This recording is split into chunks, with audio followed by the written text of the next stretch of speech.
57절. 54절까지 했습니까? 55절. 예, 마태복음 27장 55절부터 봅니다. 예수를 섬기며 갈릴리에서부터 쫓아온 많은 여자가 거기 있어 멀리서 바라보고 있으니 그 중에 막달라 마리아와 또 야고보와 요셉의 어머니 마리아와 또 세베대의 아들들의 어머니도 있더라. 저물었을 때에 아리마대 부자 요셉이라 하는 사람이 왔으니 그도 예수의 제자라.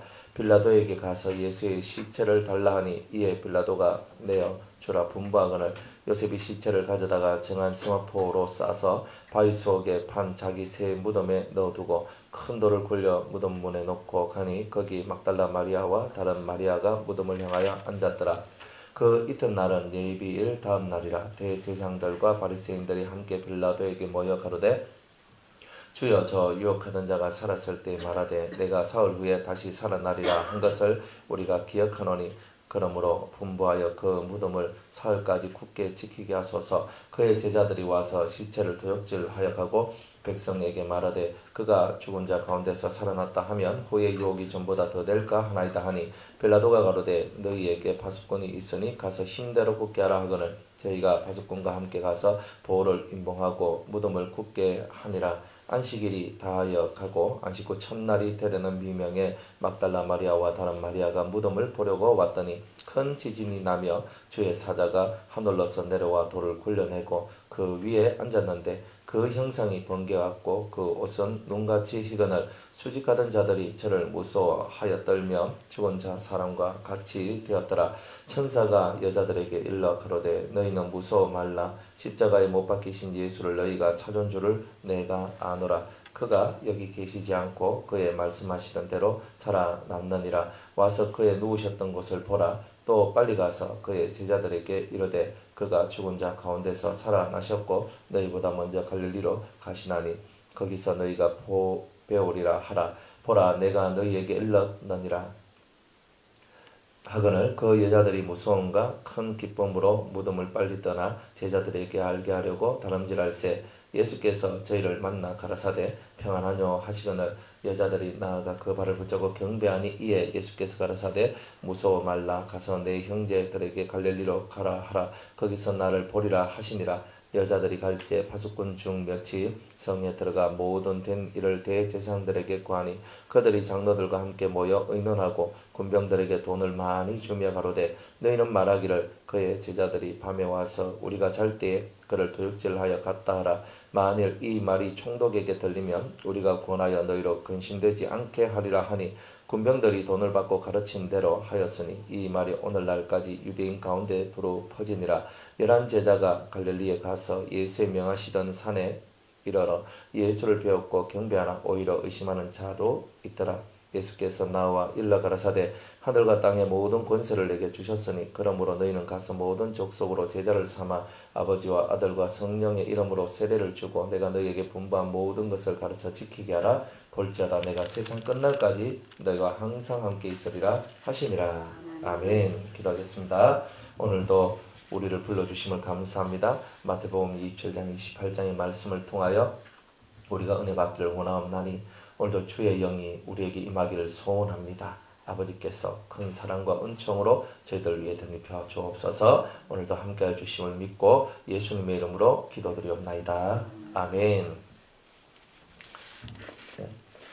자, 우리 27장 예수님의 그 고난이죠. 예수님의 그 고난 속에 예수님의 고난을 통해서 우리가 뭘 알 수 있냐면 예수님이 당하신 그 고난은 곧 우리가 당해야 될 그 고난이었고 예수님이 당해야 될 그 모욕은 어떤 수치는 또 우리가 다 당해야 될 거였는데 그 마귀들이 악마들이 우리를 막 깔짝깔짝거리면서 우리를 모욕하고 수치하고 우리를 막 뒤집어 엎어내고 하는 그 모든 것들을 예수님이 나를 위하여 대신 당해 주셨다는 거예요. 나를 위해 대신 당해 주셨다. 그래서 그 예수님을 우리가 사랑하고 그 예수님을 붙들고 가는 거예요. 그러니까 우리는 지금 눈에 보이는 이 세계 속에서는 뭐 여러분들 향해 누가 뭐 무시를 하고 누가 뭐 수치를 주고 누가 뭐 그렇게 하는 사람이 그렇게 뭐 몇 명이나 되겠습니까? 그런데 실제 영적으로 우리 영적으로는 마귀들이 우리가 무지함을 보면 저 무식한 거, 또 우리가 죄를 지으면 저 죄인들, 우리 정죄하고 막 이런 것들이 생성되더라 이 말이에요. 그래서 주님께서는 그러한 부분들을 너무나 잘 알고 있는데, 내가 너희들이 받아야 될 수치, 모욕, 너희들이 해야 될 근심, 걱정, 내가 모든 거 다 안고 가겠다는 거예요.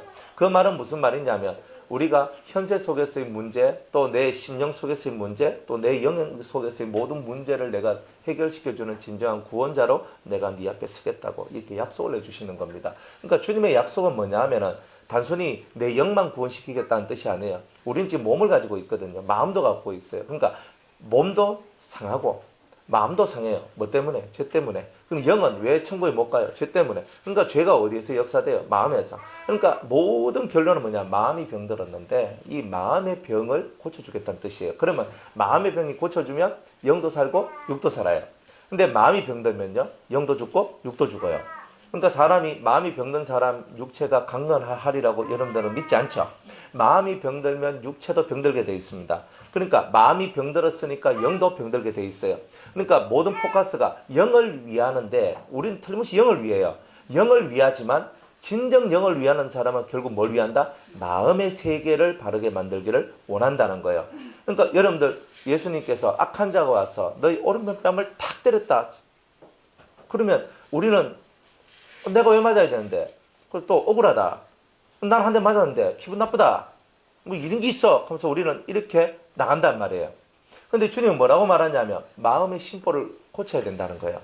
내가 악한 자가 와서 네 오른편 뺨을 쳐서 따귀를 팍 치고 그래 왜 저의 뺨을 치셨습니까? 기분 너무 네 얼굴 상판떼기 보니까 기분이 나빠가 내 때렸다. 그러니까 와 진짜 그렇잖아요. 지가 기분 나쁜 건 기분 나쁜데 지가 기분 나쁘면 그냥 가면 될 거지 왜 나의 얼굴을 때리고 가냐 이 말이야. 그러니까 우리는 거기서 분노가 올라오고 거기서 마음에서 상함이 올라오는데 주님은 뭐라고 말하냐면 악한 자가 네가 의없는 이유를 갖고 너의 얼굴을 때린다 할지라도 너는 어떻게 하라 그래요? 예? 왼편을 돌려대라 하잖아요. 말은 쉬운데 사실 그게 너무 어려워요. 여러분들도 아닌 밤중에 홍두깨로 한 대 팍 맞아봐요. 그러면요 이건 뭐냐 이러면서 이제 난리가 나는 거야. 울고 불고 하면서 하나님 이건 뭡니까 저건 뭡니까 왁하십니까 하고 우리는 맨날 이렇게 나오거든요. 그러니까 우리의 왜 하나님 인생 속에서 이런 돌출되는 이야기들이 왜 나오냐면 우리를 다 하나님께서는 시험하시는 거예요. 테스트한다는 거예요. 네 마음이 어느 정도까지 자라났는지 난 보기를 원한다는 거예요.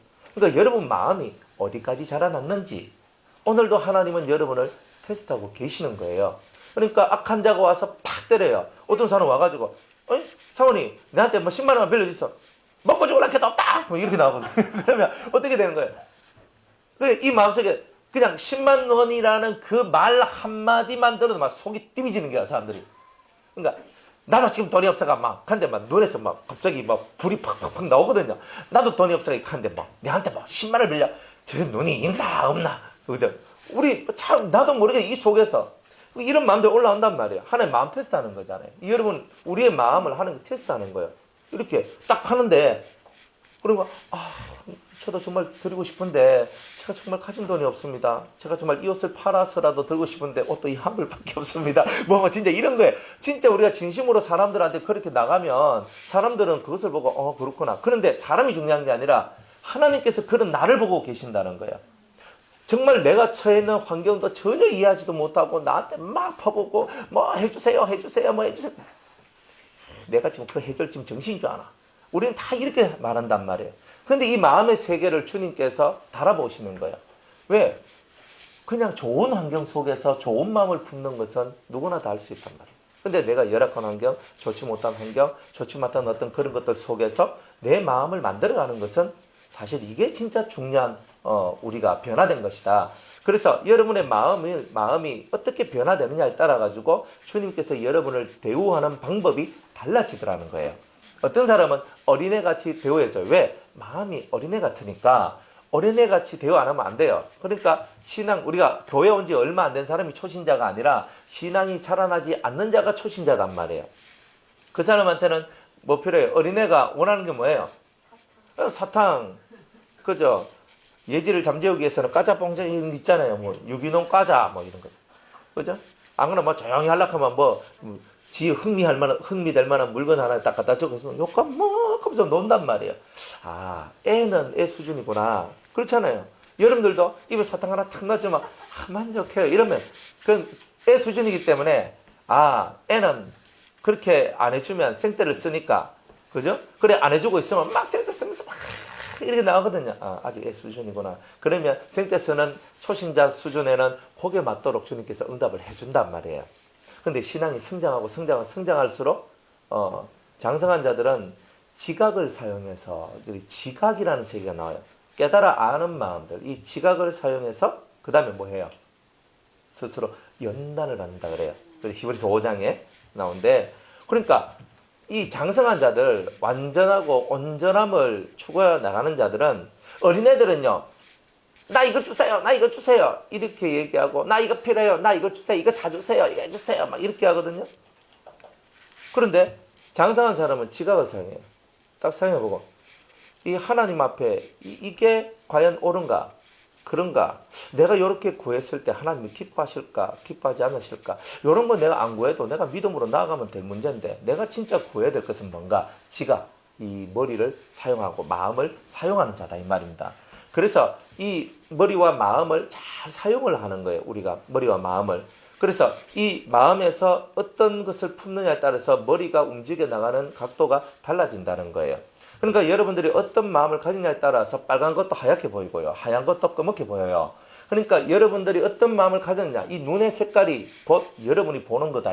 그래서 이것을 제대로 만드는, 이것은 지각을 사용하지 않으면 절대로 그런 것을 만들어낼 수가 없다는 거예요. 그래서 장성하면 장성할수록, 성장되면 성장할수록 성도를 향하여 주님은 지각을 사용하도록 하신다. 깨달아 아는 그 마음을 사용하도록 하신다는 거예요. 이거 대단히 중요한 거예요. 이거 제가 계속 말씀을 드리지만 마음 사용법을 이해를 못하면, 마음을 어떻게 움직여야 되는지를 깨닫지 못하면 우리는 맨날 그 고난, 그 훈련에서 못 벗어나는 거야. 그러니까 요거를 네가 깨닫고 넘었으면 그런 일이 안 올 건데, 우린 그러잖아요. 우리 아들이 맨날 빗나가요. 그래서 우리 남편이 맨날 얘한테 막 그래요. 아니면 누가 맨날 그래요. 그럼 맨날 그렇단 말은 뭐예요? 내가 지금 마음을 사용해야 된, 마음을 지각을 갖고 사용해서 이걸 이렇게 넘어가야 될 그 부분에 있어서 내가 아직도 걸려서 못 넘어가고 있다는 뜻이에요. 그래서 똑같은 현상이 반복되니까 나도 지치고 너도 지치고 다 지치는 일들이 나오는 거예요. 그러니까 그 지침 속에서 빨리 우리가 올라서려면 여러분의 마음을 제대로 잘 사용해야 돼요. 그냥 막바로 말이 탁 나오면 안 된다 그랬죠. 막바로 말이 탁 나오면 안 돼요. 막바로 말이 탁 나오면 틀림없이 거기는 좋을 때는 좋은데 안 좋을 때는 심각해져요. 그러니까 이 말이 한번, 지각은 뭐야? 마음에서 어떤 것이 막 떠오를 때 한번 누르고 머릿속에서 뺑글 돌려야 되는 거야. 그러니까 몇 바퀴를 돌려야 되냐면 여리고성 무너뜨릴 때에 7바퀴를 돌았잖아요. 하루에 한 바퀴씩, 7째 날 7바퀴씩, 7바퀴 돌았단 말이에요. 그렇듯이 여러분이 이 속에서 뭔가가 탁 올라올 때에 아니야, 한번 탁 내놓고 한번 싹 돌리고 머리를 돌리는 거예요. 그 다음에 또 뭔가 딱 올랐을 때 또 한번 딱 내놓고 또 머리를 한번 탁 돌려. 그러니까 이런 훈련들을 여러분이 할 때 지각력이 강해져요. 그러니까 하나님의 말씀을 주야로 묵상한다는 그 뜻이 바로 뭐냐면 이런 거단 말이에요. 내가 하나님 말씀을 딱 한번 딱 봤을 때 아, 이 말씀이 이 뜻이야 하고 너무 좋았어. 그런데 그 말씀의 뜻이 그것만 있는 건 아니거든요. 그러니까 그 말씀을 또다시 한 번 더 묵상하고 나아갈 때 한 바퀴 또 샥 하면서 돌린단 말이에요, 이게. 그러니까 한 바퀴 돌고 한 바퀴 돌면서 아, 내가 우리 남편한테는 이렇게 대하고 우리 자식한테 이렇게 대하고 우리 부모님한테는 이렇게 대하고 우리 옆에 있는 친구들한테는 아니면 옆에 있는 성도들한테는 내가 아랫사람한테는 윗사람한테는 동료들한테는 내가 어떻게 해야 될까 하는 요것이 딱 나온단 말이에요. 그러니까 그걸 딱 가졌을 때 지각력을 가진 자다라고 말하고, 그 지각력이 있을 때 우리는 이렇게 마음의 세계가 올바라진다는 말이에요. 그러니까 요게 딱 올바라졌을 때 누가 뭐라고 탁 했을 때, 내가 탁 쳤을 때 오뚜기 같은 경우는요 한 대 팍 때리잖아요. 그러면 샥 하고 넘어져요. 넘어졌다가 금방 팍 하면서 올라오거든요. 왜냐하면 그 무게중심이 딱 있으니까. 근데 무게중심이 뭐냐, 우리한테 있는 무게중심은 지각력인 거예요. 그 지각력이 뛰어나지 않는 사람은 넘어진대요. 못 일어났습니다 이 말이에요. 근데 지각력이 있는 사람은 아, 이거는 잘못이구나. 아, 이거는 죄구나. 아, 이거는 실수구나. 아, 이거는 내가 뭔가 문제가 있구나. 그러면 그 지각을 통해서 그걸 딱 깨닫고 거기서부터 탁 하면서 벌떡 일어서는 거예요. 그런 것들이 지각력이다. 잘하는 일을 갖고는 뭔 말을 하겠어요. 그러나 항상 지각력은 어디서 많이 필요하냐면 사람을 살리는 일에는 대단히 큰 지각력이 필요해요. 지각력이. 사람은 신앙의 단계가 다 틀려요. 신앙의 단계가 1단계부터 9단계까지가 있단 말이에요. 1단계부터 9단계까지가. 그러면 1단계부터 9단계까지의 사람이 있다는 말은 애기부터 시작해가지고 진짜 아주 거룩하고 그냥 아주 이렇게 지혜롭고, 그죠? 정말 모든 것을 초월하고 달관한 사람까지 다 있다는 뜻이에요. 그러니까 어떤 사람은 1단계 사람이 있어요. 어떤 사람은 3단계, 어떤 5단계, 어떤 사람은 7단계, 어떤 사람은 8단계, 뭐 이런 사람도 있거든요. 그러면 그 사람을 볼 때에 이 사람은 지금 5단계 사람이고 이 사람은 4단계 사람이에요. 그러면 한 단계 위에 올라왔단 말은 한 수 위의 사람이란 말이죠. 그러니까 신앙생활 하는데 이런 부분들이 있는 거예요. 그러니까 뭐가 한 수 위냐면 이 사람이 마음을 사용하고 다스리는 것보다 이 사람이 마음을 다스리고 사용하는 것이 한 단계 위에 올라섰다는 뜻이죠. 그거는. 그러니까 우리는 성령을 받았어요. 은혜를 받았어요. 그러면 그게 어디로 나오냐면 마음을 어떻게 만들어 가느냐 하는 그것으로 이게 열매가 나오는 거예요. 마음이 예쁘지 않으면 좋은 열매가 안 나와요. 마음이 예쁘면 좋은 나무가, 아름다운 나무가 좋은 열매를 맺고 못된 나무가 안 좋은 열매를 맺는 것은 마음의 지각력을 사용하는 것이 악으로 뻗어나갔기 때문에 나쁜 나무고, 이게 의와 선으로 뻗어나갔기 때문에 아름다운 나무, 좋은 나무다 이 말입니다. 그러니까 여러분들이 그 세계를 이해를 해야 돼요. 그러니까 내가 신앙이 성장했다는 뜻은 뭐냐면은 마음을 어떻게 사용하는지를 내가 더 많이 알았고 깨달아갔다. 그래서 내 마음을 잘 운용하고 다스릴 수 있는 그런 자가 되었다는 뜻이에요. 그러니까 성령 충만합니다. 그럴 땐 문제 없어요. 성령이 역사를 하고 성령을 따라가면 돼요. 아무튼 가면 되고 문제 다 해결돼요. 설악하면 서면 돼요. 그렇잖아요. 근데 여러분들이 성령이 늘 충만해야 되지만, 그런데 성령의 음성이나 성령의 가르침을 100% 우리가 다 듣고 그것을 따라 행할 수 있는 힘들이 사실 우리한테는 부족하단 말이에요. 그래서 그것이 온전하게 될 때까지 여러분은 자꾸 성령의 역사를 쫓아서 계속 지각력을 깨워나가는 자가 되어야 된다. 그래서 이 지각력이 없으면 결국 우리는 무너지게 될 수밖에 없다는 거예요. 그러니까 신앙이 1단계다 9단계다 뭐 그 말은 뭐냐, 9단계 정도 성도라면 이 마음의 모습이 예수님 같다 이런 뜻이에요. 마음의 이 운용, 마음이 움직여 나가는 것이 예수님과 같은 모습이다. 근데 그게 9단계 성도의 모습이에요. 그러면 8단계는 그보다 뭐 하겠죠? 7단계는 그보다 뭐 하겠죠? 6단계, 4단계, 3단계 내려오면, 그죠? 쌩짜배기네. 그죠? 이런 거 그냥, 아이고, 지 성질대로 다 하네. 뭐, 나오는 대로 다 지키네. 감식하잖아요. 그러니까 이런 말들이 왜 나오느냐? 그러니까, 내가 아직 이 마음을 사용하는 법을 깨닫지 못해서 그렇구나. 성경을 읽었어요. 우리는 기도는 해요. 그런데 마음을 사용하는 방법을 잃어버렸기 때문에 그런 거예요. 그래서 지각을 통해서 자기를 완전하게 만드는 자, 이게 바로 장성한 자입니다. 그러니까 이런 세계들을 여러분들이 만들어 가면서 여러분들이 점점 신앙이 성장해 가고, 그리고 다른 사람에게도 덕을 끼치고 많은 사람의 영혼에게 유익을 끼치는 그런 성도가 될 수 있다는 거죠. 다 그렇게 되시기 바랍니다. 자, 그러면서 어쨌든 간에 예수님이 이 죽으시는 이 죽음의 이야기가 우리에게는 소망이 되는 것이, 왜냐하면 예수님이 죽은 것으로 끝났으면 우리에게는 소망이 없어요. 여러분이 인생이 맨날 있잖아요. 정말 지옥 문턱을 왔다 갔다 하고 음부의 문턱을 왔다 갔다 하는 그런 삶만 있으면 여러분 인생 무슨 낙이 있어요? 그때부터 우리는 죽을 꿈만 하겠죠. 낙이 없으니까. 이렇게 하면 죽을까? 저렇게 하면 죽을까? 오직 그게 있으면요.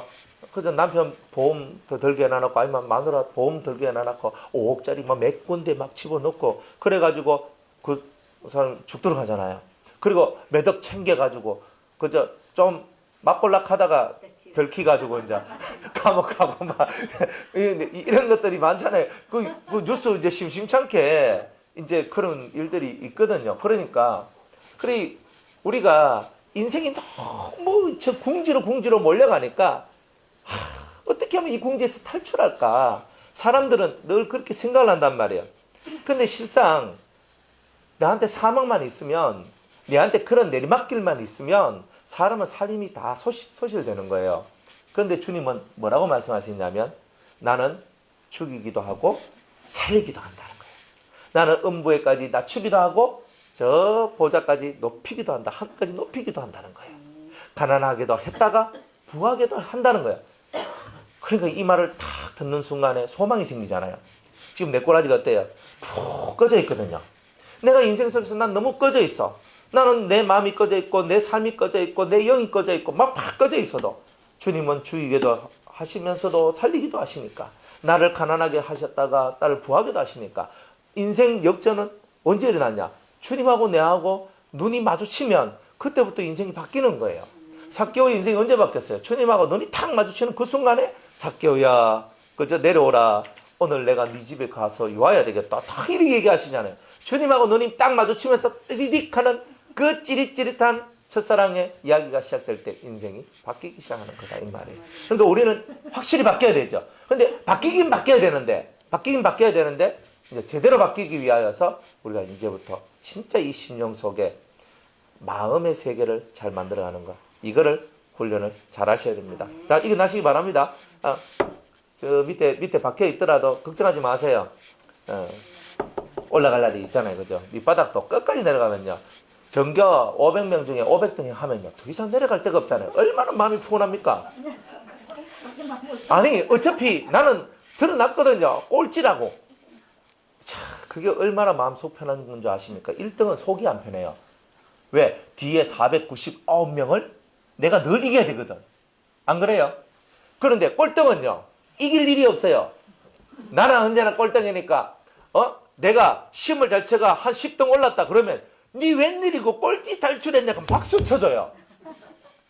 1등인데 2등으로 떨어졌어요. 아이고 니 이번에 좀 놀았는갑제 그럼 이렇게 나와요. 여러분 2등하고 490등하고 비교가 안 되잖아요. 꼴등은요 10등만 올라가다요 엄청난 거예요. 100등 올라갔다 하면 이야 합니다.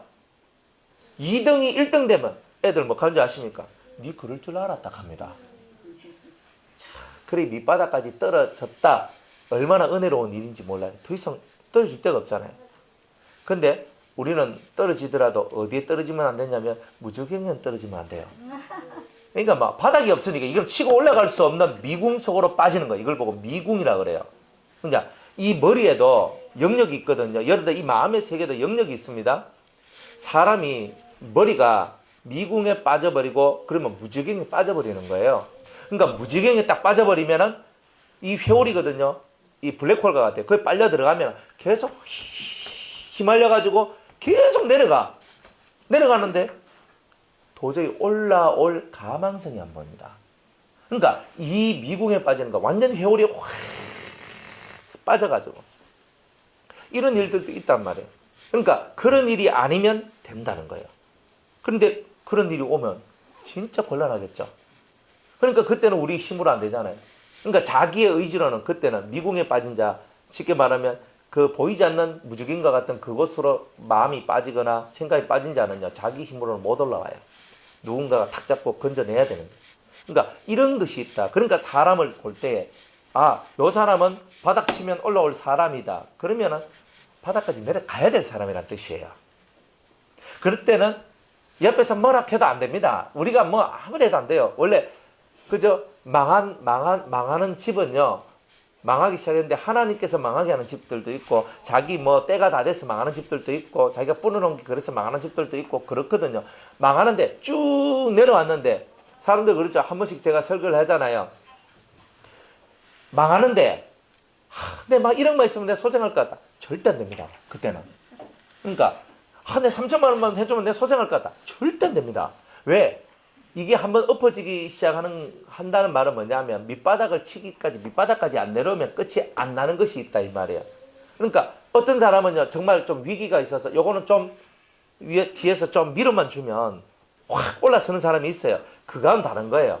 한번 미끄러지기 시작해서 끝까지 내려오면 어디까지 내려왔냐? 저 밑바닥까지 내려와야 된다는 거예요. 그런데 그게 우리 믿는 자들한테는 은혜예요. 여러분들이 밑바닥까지 내려오셨어요? 그러면은 세상적으로는 쪽팔리고 세상적으로는 속상하고 내가 우리 뭐 친정 볼락하이 우리 뭐 부모님 볼락하이 뭐 어디 볼락하이 막 이렇고 그죠? 이런 것이 올라오더라도 다 내려왔어. 다 내려왔는데 그 다음 순서가 있는 거예요. 그럼 하나님이 왜 내려오게 했어요? 안 그래요? 하나님이 내려오게 하실 때는 높여주기 위해서 하는 거예요. 육은 내려왔는데 영이 올라가는 거예요. 이제 하나님의 뜻은 그런 거거든요. 그러면 육이 내려왔다는 말은 내가 육을 다시 살리는 데 집중하라는 뜻이 아니에요. 육이 내려왔다는 말은 영이 사는 일에 중심을 두고 네 영이 사는 일로 너는 하나님 앞으로 나오라. 그게 하나님 뜻이라는 거예요. 그러니까 내려왔다고 슬퍼하지 마십시오. 내려오면 틀림없이 올라갈 날이 있습니다. 그런데 삼천포로 영 빠져버리면 못 올라옵니다. 그러니까 하나님이 원하는 그 줄을 잡아야 돼요. 썩은 동아줄 잡으면 올라가다가 툭 떨어지죠. 그런데 새 동아줄을 잡아야 되잖아요. 새 동아줄. 그게 하나님의 말씀이에요. 그게 진리고 그게 생명이에요. 그러니까 그걸 딱 붙들면 새 동아줄 딱 잡으면 이 세 줄이 내가 힘을 안 써도 이 세 줄을 잡고 있는 그 나를 이 줄이 하늘로 막 올라가잖아요. 올라가서 하늘로 올라가는 거예요. 그러니까 진리는 바로 그와 같은 거예요. 그래서 진리가 너희를 자유케 하리라. 말은 쉬운데 실상 그것을 얼마나 우리가 굳게 잡아야 되는가. 이 부분에 대해서는 여러분들이 지각력을 사용해서 확고하게 잡으셔야 된다. 자, 이런 거죠. 자, 그래서 예수님이 십자가 죽으심은 다시 살기 위하여 죽으신다는 거. 우리가 죽어야 될 이유가 있다면 다시 살기 위해서 그런 거예요. 예.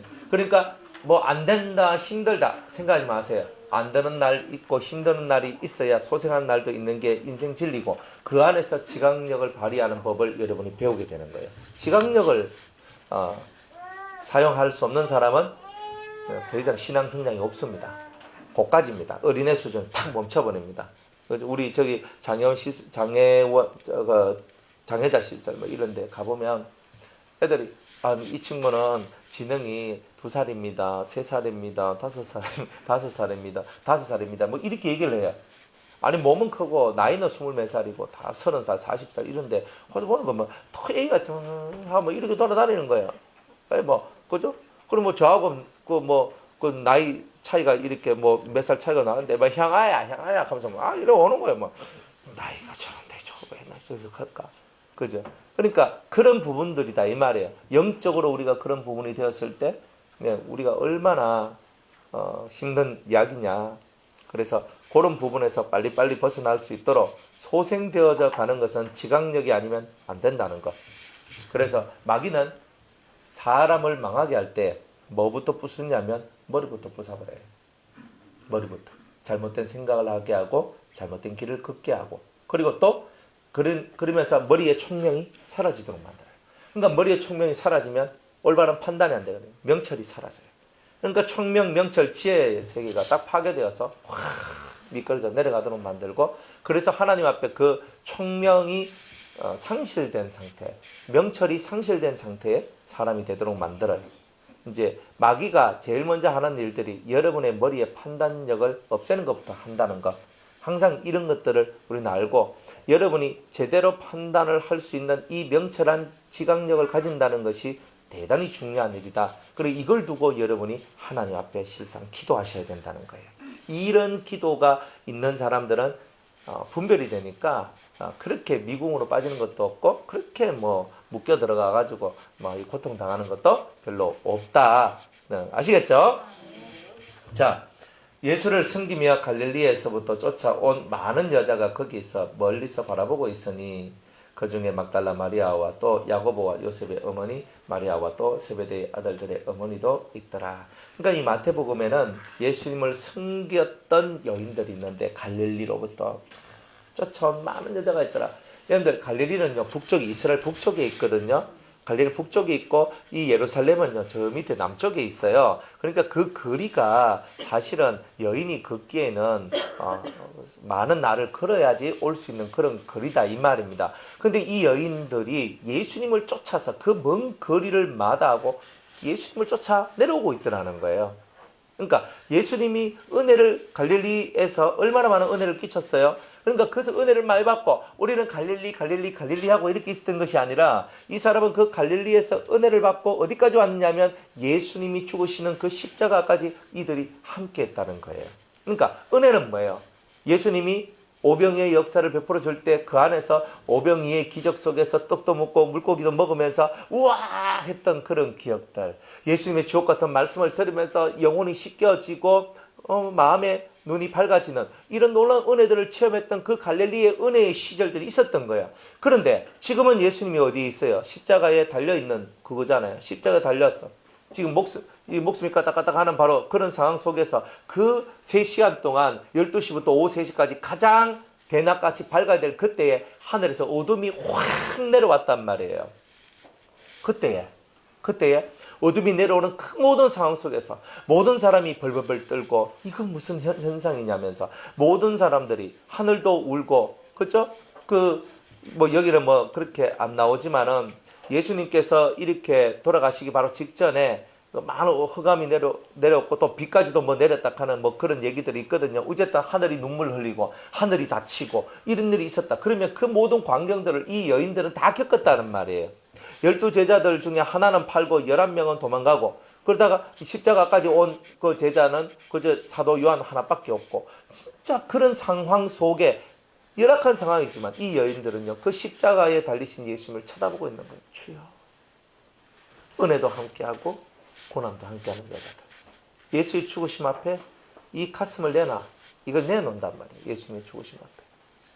그래서 그런 신앙의 삶을 살아가는 것이 바로 이 여인들이었단 말이에요. 그러니까 보통 세상에서 사업을 하는 사람들은, 그러니까 한탕주의 사람들은 다 뭘 하냐면 쏙 빼먹고 튀어야 된다 이거거든요. 그러니까 쏙 빼먹고 튀어야 되는데, 쏙 빼먹고 튀는 거는 세상이 하는 거예요. 왜? 그 마귀가 그렇잖아요. 마귀는 여러분의 영혼을 확 쏙 빼먹고 튀기고 여러분들 죄를 딱 짓게 만들고 틱 날라버려요. 그렇잖아요. 그런데 예수님이 원하는 것은 나와 함께 좋은 것도 함께하고 나와 함께 고난도 함께할 그 사람을 당신의 제자로 부르신 거잖아요. 그러니까 이 여인들과 같이 우리들도 은혜의 자리뿐만 아니라 고난의 자리까지도 우리는 하나님 앞으로 그런 자리를 가지며 나아가야 된다. 이렇게 지금 말씀하십니다. 자, 우리 로마서 우리 8장 한번 찾아볼게요.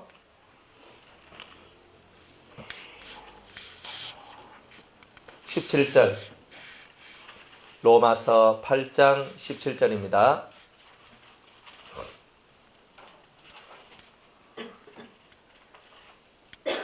예. 자녀이면 후사, 자녀이면 또한 후사, 곧 하나님의 후사여 그리스도와 함께한 후사니, 후계자란 말이에요. 우리가 그와 함께 영광을 받기 위하여 고난도 함께 받아야 될 것이니라 그랬습니다. 그러니까 고난의 자리까지 함께 가는 것. 사도 요한도 말하기를 나는 그리스도의 환난에 동참하는 자다. 그리스도의 인내, 그리스도의 참음에 동참한 자고 그리스도의 나라에 동참한 자라고 우리 요한계시록 1장 8절에 그렇게 말씀을 했던 것처럼 여러분들도 그 고난에 동참하는 자. 영광과 고난은요, 종이 한 장 차이입니다. 그러니까 영광을 얻고 싶다 그러면 고난도 함께 있다. 고난을 함께 겪은 자. 조선 왕조가 이렇게 세우게 될 때 이성계가 이제 태조 이성계잖아요. 이성계가 나라를 이렇게 세우는데 1등 공신이 누굽니까? 정도전이잖아요. 정도전. 국사 공부도 조금 해야 됩니다. 그래, 정도전입니다. 그러니까 1등 공신이잖아요. 그 사람이 보통 사람이 아닙니다. 이 고려라는 그 나라를 이렇게 없애버리고 조선이라는 나라를 개국했던 어마어마한 사람이에요. 나라를 세운 사람은 일반적인 사람이 아닙니다. 보통 사람이 아니죠. 개국공신이라고 얘기를 해요. 개국공신. 그런데 이성계하고 얼마나 많은 것들을 험난한 시간들 다 넘어가요. 이성계가 죽을 만한 위기, 먼 위기, 선택해야 될 어떤 상황, 모든 상황 속에서 옆에서 정도전이가 함께 하는 거예요. 안 그래요? 정도전이 그 모든 걸 다 함께 하는 거잖아요. 그래서 개국공신이 돼요. 그리고 조선을 세워요. 대전을 만들어요. 경국대전을 만들어요. 뭐 이런 이야기들이 쭉 나온단 말이에요. 그런데 그 사람을 누가 아무도 못 건드리는 거예요. 왜? 개국공신이거든. 그런데 결국 나중에 이제 여러분들 잘 아는 이제 이 방언이가 이제 태종이죠, 그죠? 그 태종이 이제 이 사람이 있으면 우리 안 된다. 그래가 결국 이제 죽여버려요. 이제 그런 게 나왔지만 이 엄청난 얘기가 있단 말이에요. 고난을 함께 했다는 거예요. 이 엄청난 세파를 함께 겪어 나오면서 나라를 세웠는데 그걸 보고 개국공신이다. 그러니까 저와 여러분들이 예수님의 나라를 세우는 데는요, 단물만 있는 게 아니에요. 선물도 많아요.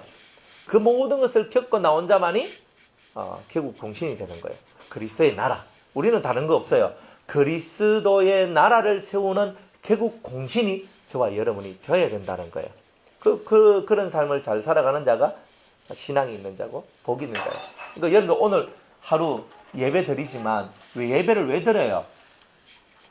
예배를 드린 이유는 두 가지 이유예요. 첫 번째는 내 죄에 대한 문제를 해결할 수 있는 소스를 받기 위해서 그런 거예요. 힘을 얻기 위해서.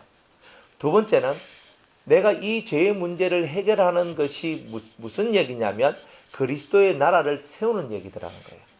그래서 이 두 가지가 딱 하나가 되면은 내 안에 있는 죄의 문제가 해결되면서 다른 사람 속에 있는 죄의 문제를 해결할 수 있는 능력자가 돼요. 여러분 몸속에 병이 있죠. 큰 병이 있다 하면 그 병을 갖고 막 기도를 해가 여러분이 하나님 앞에 능력을 받아서 여러분 몸을 치료하는 그 순간에 여러분들한테 무슨 능력이 들어와요? 신유의 능력이, 신유의 연사가 들어온단 말이에요. 그러니까 내가 뭔가를 해냈을 때 그 해낸 것이 곧 내한테는 능력으로 오는 거예요. 내가 고칠 수 없는 병을 예수 이름으로 고쳤더니 신연사가 나와서 다른 사람을 고칠 수 있는 것처럼 자기 죄를 물리치고 자기 죄를 없애본 사람만이 다른 사람의 죄를 물리치고 없애는 일, 제거하는 일을 할 수가 있다란 말이에요. 이거는 이론만으로 되는 게 아니죠. 이렇게 하고 이렇게 하고 이렇게 하면 됩니다가 아니고 내가 실제로 그것을 경험하고 해봤어야만 아는 것들이 있어요. 내가 안 해보면 모르는 게 있거든요. 그러니까 그래서 여러분들이 먼저 앞서 나간 자들한테 코치를 받는 이유가 바로 이거예요. 내가 가지 못한 길을 먼저 가본 사람을 보고 선생이라고 얘기하는 거예요. 그러니까 그분이 가르쳐 주는 것을 쫓아가다 보니까 이까지 오게 됐습니다. 이렇게 나가는 거잖아요. 그러니까 여러분들이 미리 여러분이 다 보고 알면 좋은데 뭐 그러면 신이죠. 그러니까 우리 사람은 학습하고 배워나가는 거예요.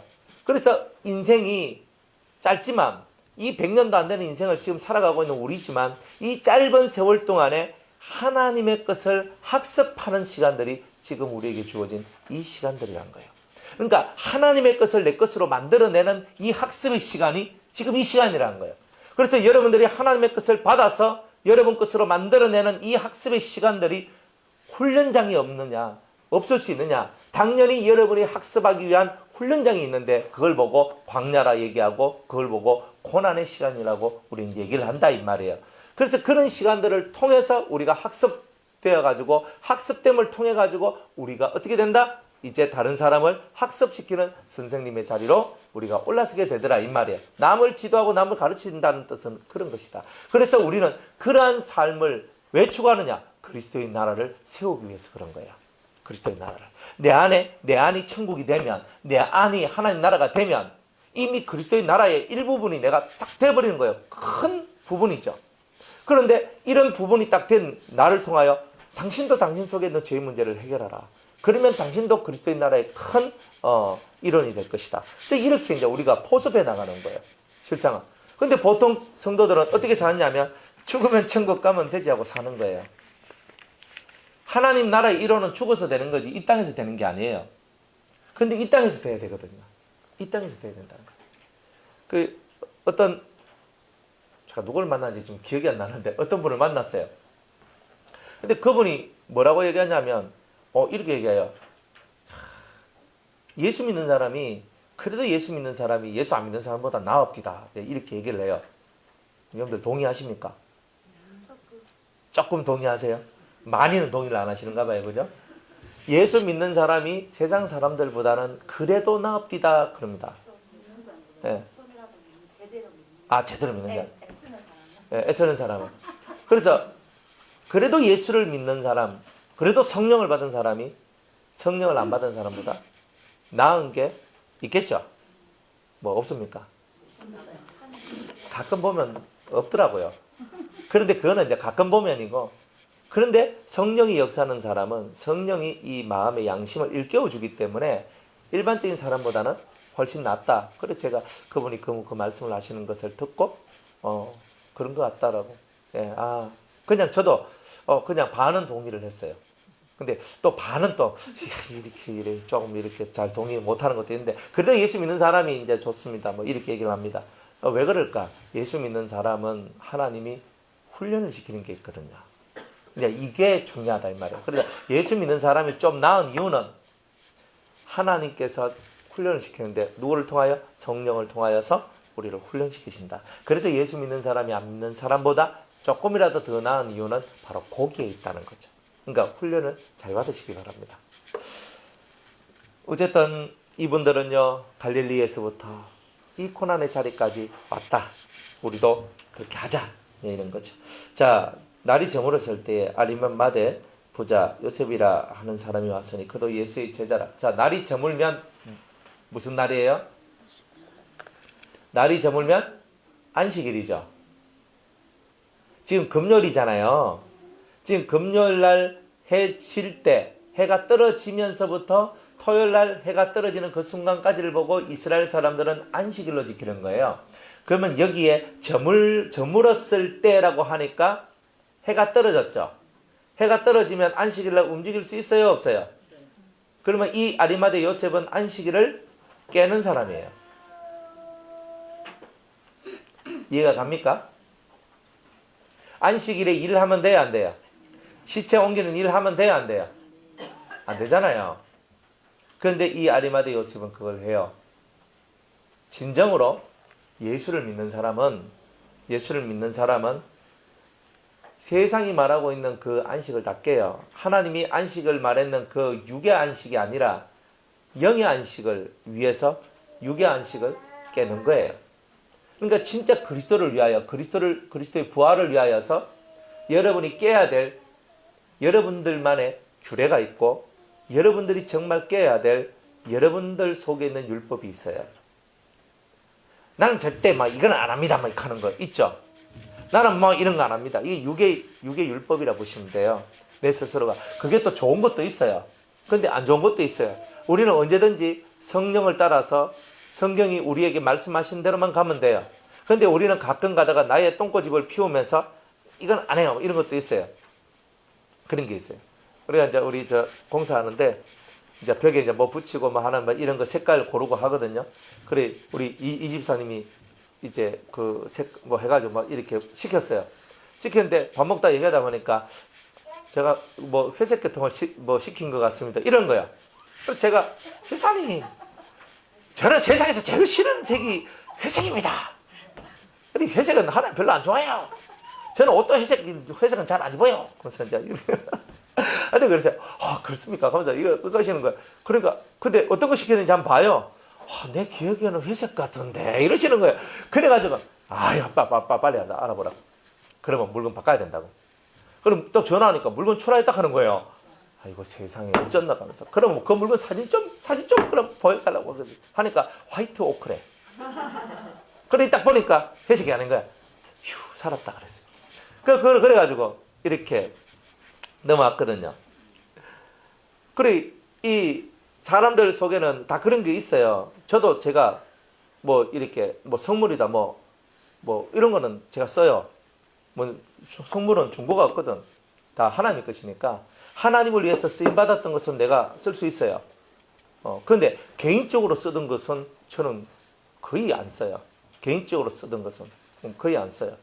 그래서 그런 제가 있거든요. 근데 제 속에는 그게 있단 말이에요.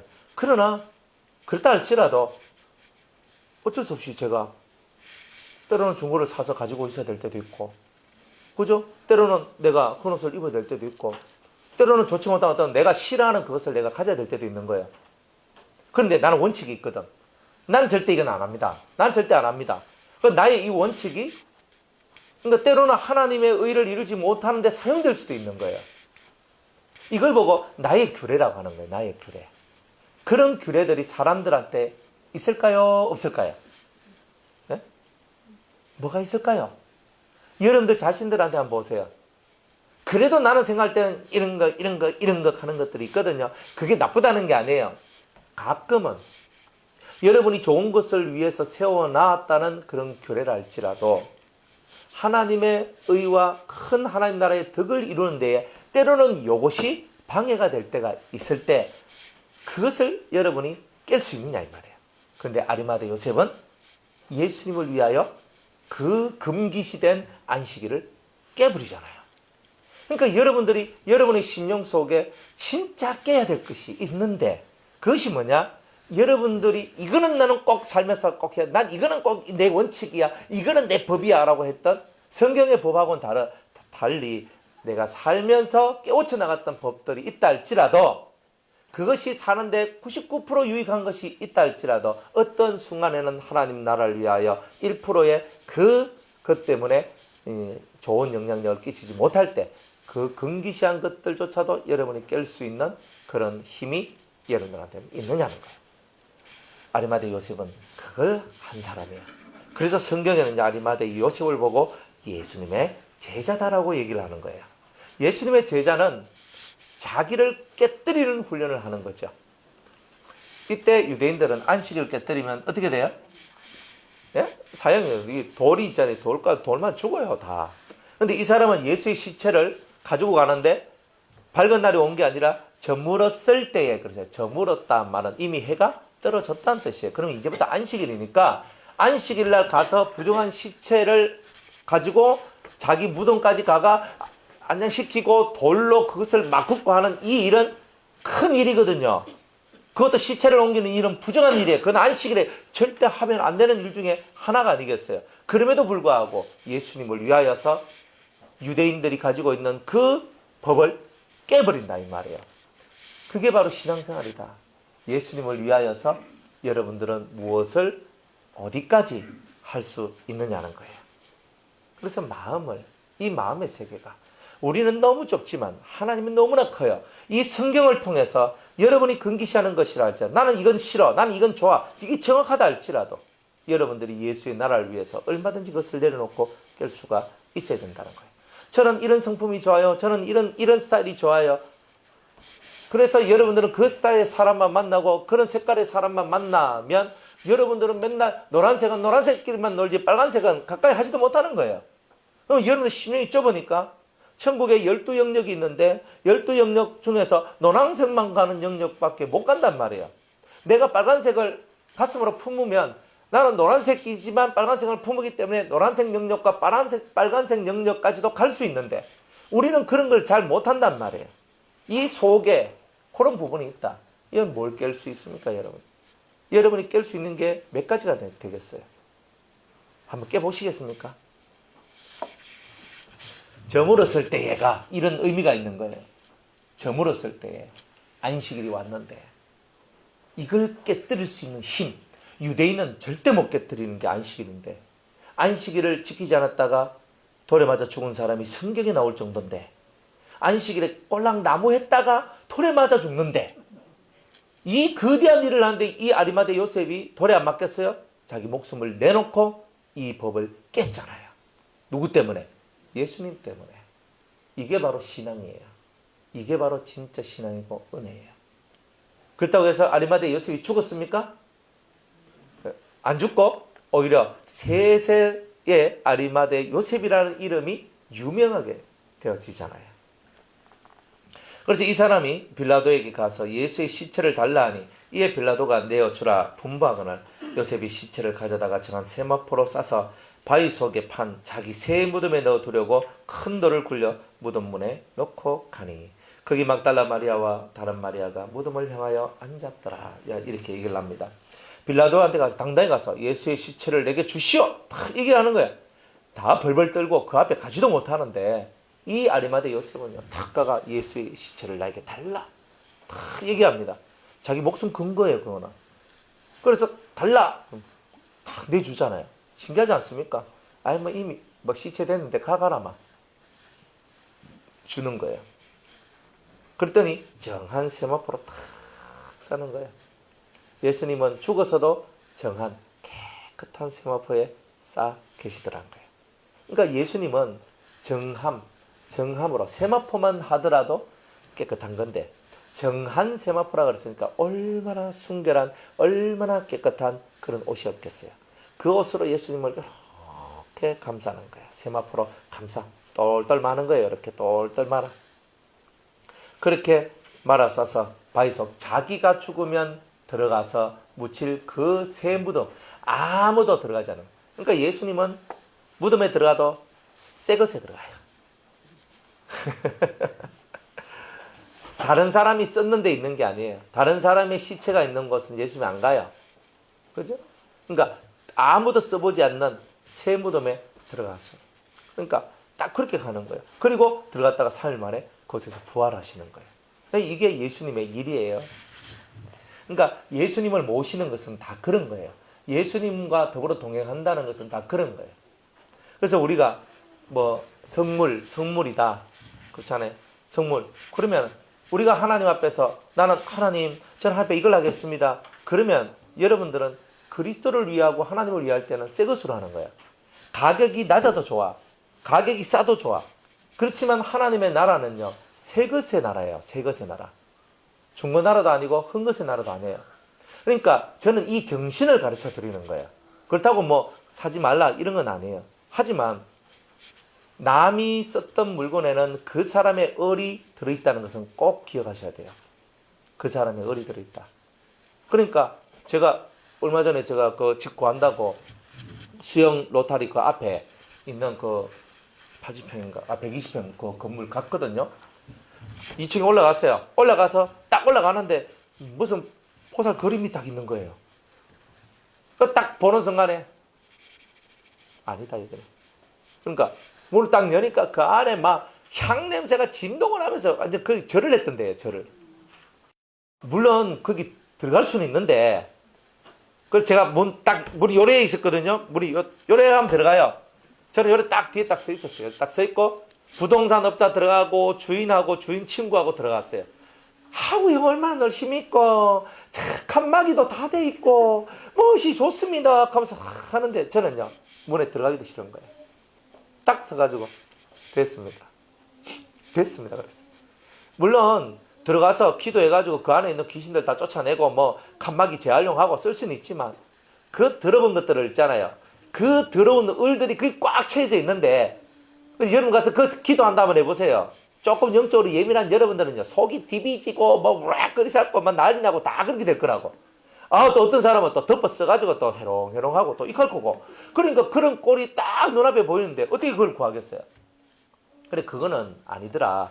물론 세상 어딜 가더라도 다 비슷하지만 그러나 그죠? 뭐 폐업한 절에 들어가가지고 뭐 할 것까지 뭐 있나? 이래 싶어서 그래 있었지만 이제 거기 이제 우리 수영도 거기 이제 돼가지고 이제 그리 간 거예요. 그래 이제 하나님 앞에서는 그런 거다 이 말이에요. 하나님 앞에서는 그래도 하나님 앞에서는 새 것으로 나아가는 게 맞다.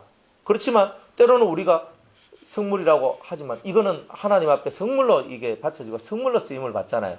그러면 이거는 중고가 아니에요. 성물이지. 이해갑니까? 그죠? 이거는 세상적으로 말하면 이 미가엘 반주기가 중고잖아요. 사는 지 한 2년 됐으니까 중고예요. 그러나 하나님 앞에 바쳐진 거기 때문에 중고가 아니라 성물이에요. 이미 이 강대상도 썼기 때문에 이것을 보고 우리는 이거 중고 강대상인데 그런데 아니에요. 하나님께 바쳐진 것은 성물이에요. 그러니까 하나님 앞에 바쳐진 것은 중고가 아니고 성물이다. 그것이 이 교회에 쓰다가 이 교회에 가도 성물의 자리로 가는 것이라는 거예요. 이 개념하고 일반적으로 쓰는 거는 다르다는 거예요. 그러니까 교회 안에 바쳐진 모든 것은 다 성물이에요. 그러니까 숟가락 하나라도 성물이에요. 그러니까 우리가 교회에서 쓰던 냉장고를 저기 가지고 왔거든요. 저거 뭐 따까닥 끓이고 막 그래가 나중에 이제 해가 새 것을 갖다 놓는다 할지라도 저거는 하나님 성전에 사용되는 냉장고다. 그러면 저거는 성물이야. 우리는 냉장고라 하지만 냉장고가 아니라 성물인 거예요. 성물. 작은 거 하나라도 성물이 아닌 것이 없어요. 우리가 여기 이게 밥상이 있잖아요. 상이 있는데 밥 먹을 때는 밥상으로 쓰고 공부할 때는 책상으로 쓰고 뭐 그런 이제 이거지만 우리가 볼 때는 이게 밥상인지 책상인지 이게 구분도 안 가는 이거지만은. 이거 이제 우리 저쪽 가면은 이건 막 필요 없겠네요. 내 하나 주 있어. 그거 안 돼요. 왜냐하면 이거는 성물이거든. 제가 개인적인 것이라면은 이거 2개 가지고 가 있어. 저는 이렇게 얘기해요. 그런데 이거는 성물인 거야. 그러니까 성물이니까 이거는 하나님 앞에 바쳐진 성물이 개인의 집에 들어가서 밥상이 되고 책상이 되는 것을 하나님이 원치 않는다는 거예요. 이런 뜻이란 말이에요.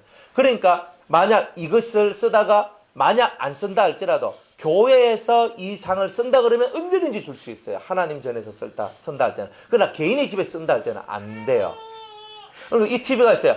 우리 이제 빔 프로젝트 딱 해가지고 이제 좋은 거 합니다. 그래 이 TV 필요 없습니다.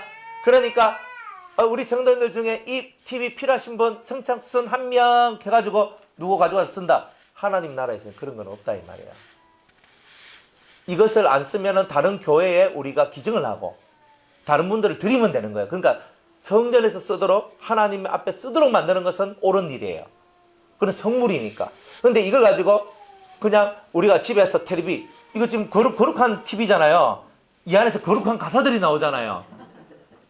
안 그래요? 그럼 거룩한 가사들이 나오니까 이것이 거룩하게 사용됐잖아요. 세상 용도로 사용 안 되고.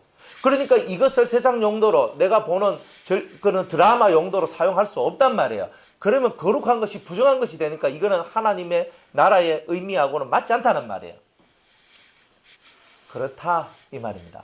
그러니까 여러분들이 이 성물 의미를 제대로 딱 가져야 되는 거예요. 성물. 그러니까 레이기 공부를 여러분이 하셨으면 성물에 대한 개념도 가질 수밖에 없는데 우리 교회는 저기 이제 대구의 교회가 유성교회 같은 경우도 있거든요. 우리 커튼이 있어요. 커튼.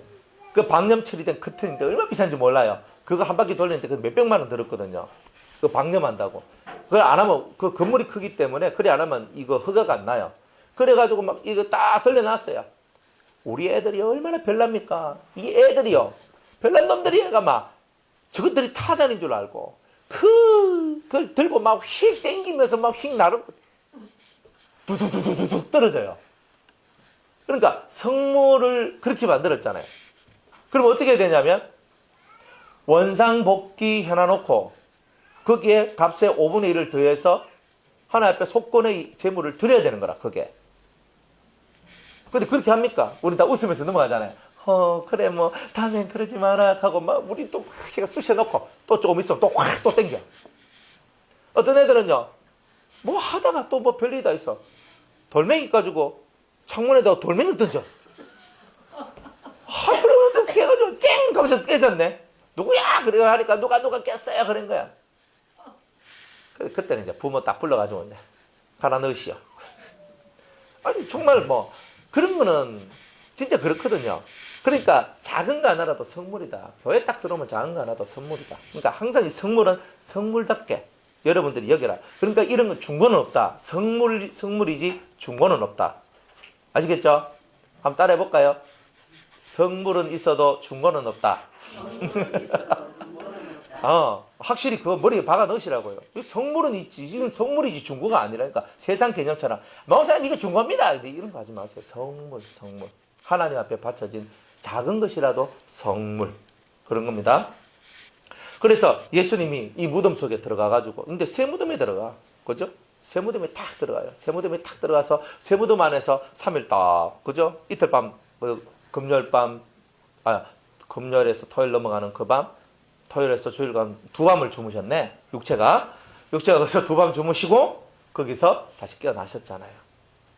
참 이게 주님은 우리한테 뭔가를 가르쳐 줄 때 우리 그냥 성경이 이렇게 기록된 것처럼 보이지만 이 안에 있는 깊은 의미들을 들고 파고 들어가 보면 정말 하나님 나라의 모습들이 나온다니까요. 그래서 새 것입니다. 하나님 나라에는 헛 것이 없어요. 해 아래는 뭐가 없어요? 새 것이 없죠. 해 아래는 새 것이 없지만 하나님 나라에는 헛 것이 없어요. 이게 하나님 나라와 이 땅의 대단한 차이란 말이에요. 그럼 우리 어디 가야 돼요? 중고 세상에 계속 살랍니까? 중고처럼? 아니면 새 것의 나라, 새 딱한 신품으로서 하늘나라에서 사망이 없고 병듦이 없고, 그죠? 잠이 없는 완전 거룩한 그런 모습을 갖고 세딱하게 새 것으로 살겠습니까? 그러니까 바로 그게 바로 신앙이란 거예요. 그러니까 하나님 나라를 기준으로 해서 여러분이 어떻게 살아가느냐, 이게 대단히 중요한 겁니다.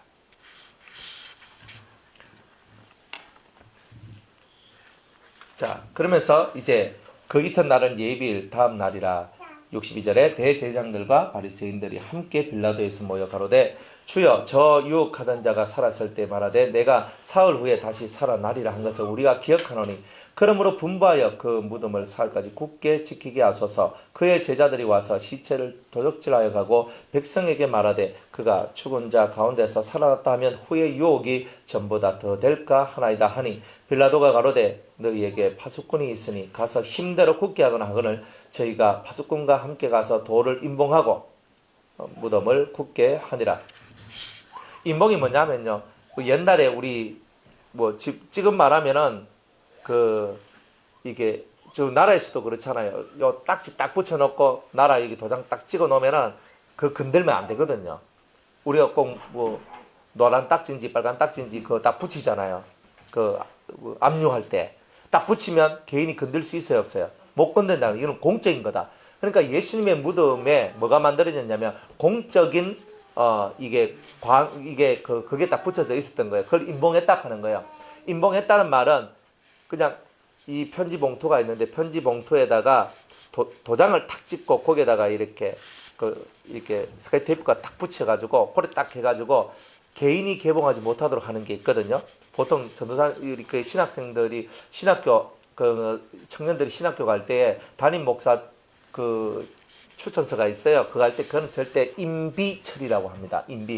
임봉을 해서 비밀로, 그죠? 비밀스럽게 학교에 제출을 해야 돼요. 그러면은 거기 딱 붙여가지고 거기 도장을 탁 찍어요. 딱 뜯으면 도장이 뜯어진 게 나오니까 이거는 무효 처리가 되는 거예요. 그런 거와 똑같은 거예요. 그래서 임봉한다는 말은 이 무덤을 딱 하나 놓고 병사들이 앞에서 딱 지키면서 거기에 도장 탁 해가지고 이렇게 종이 같은 걸 딱 붙여가지고 나라에서 이거 건드린 놈은 다 죽인다 이렇게 하는 그런 거 붙여놨단 말이에요. 그러니까 그렇게 철저하게 붙여놨단 말이에요. 철저하게 지키고 있었단 말이에요. 이런데 나중에 보니까 그 모든 철저한 세상의 법들을 다 뚫고 이 돌문이 열어지고 예수님이 부활한 사건이 나오게 된다는 거예요. 그러니까 세상의 권세가 아무리 막강을 해도 하늘의 권세를 이길 수는 없다는 것을 보여주시는 거예요. 그러니까 세상 권세자들 앞에 우리가 벌벌 떨 필요가 없다는 말이에요. 우리는 하나님의 자녀요, 하나님의 자식들, 하나님의 아들들인데 세상의 권세 앞에 벌벌 떨 필요가 있느냐. 단지 하나님을 경외하는 자만이 하나님의 사랑을 받을 것이라는 거예요. 자, 그러면서 이제 28장으로 넘어옵니다. 오늘 다 하려고. 다음 장부터는 다른 거 합니다. 안식일이 다하여 가고 이제 안식일 하루를 꼬박 쉬었어요. 사람들이. 안식구 첫날이 되려는 미명에 막달라 마리아와 다른 마리아가 무덤을 보려고 왔더니 막달라 마리아하고 마리아, 이 마리아 부대가 참 위대하잖아요. 그죠? 이 마리아 부대가, 마리아라는 어쨌든 이름을 가진 자들은 이 사람들이 보통 사람들이 아니에요. 그래서 마리아, 근데 이 마리아들이 안식구 첫날 새벽에, 자, 미명이라 그랬어요. 미명이 뭐예요? 예? 아직 해가 뜨지 않는 그때, 아직 해가 안 뜨면 뭐예요? 안식일이잖아요, 아직. 아까는 누가 안식일을 깼어요? 아리마대 요셉이 깨고, 지금 누가 깨요? 막달라 마리아 깨고, 또 쫓아간 마리아 깨죠? 안식일이고 나발이고 다 필요 없다. 난 예수님 만나러 가야 된다. 가면서 막 쫓아가는 거예요. 그러니까 자기의 의도 깨고 세상의 의도 깨고 다 깨는 거예요. 누구 때문에? 예수님 때문에. 예수님 때문에. 내가 자칫 잘못하면 그걸 보고 누군가가 나한테 시비를 걸면 내가 죽을 수도 있다는 거예요. 그런데 그것을 통과해 넘어가잖아요. 그러니까 얼마나 위대해요, 신앙인들이.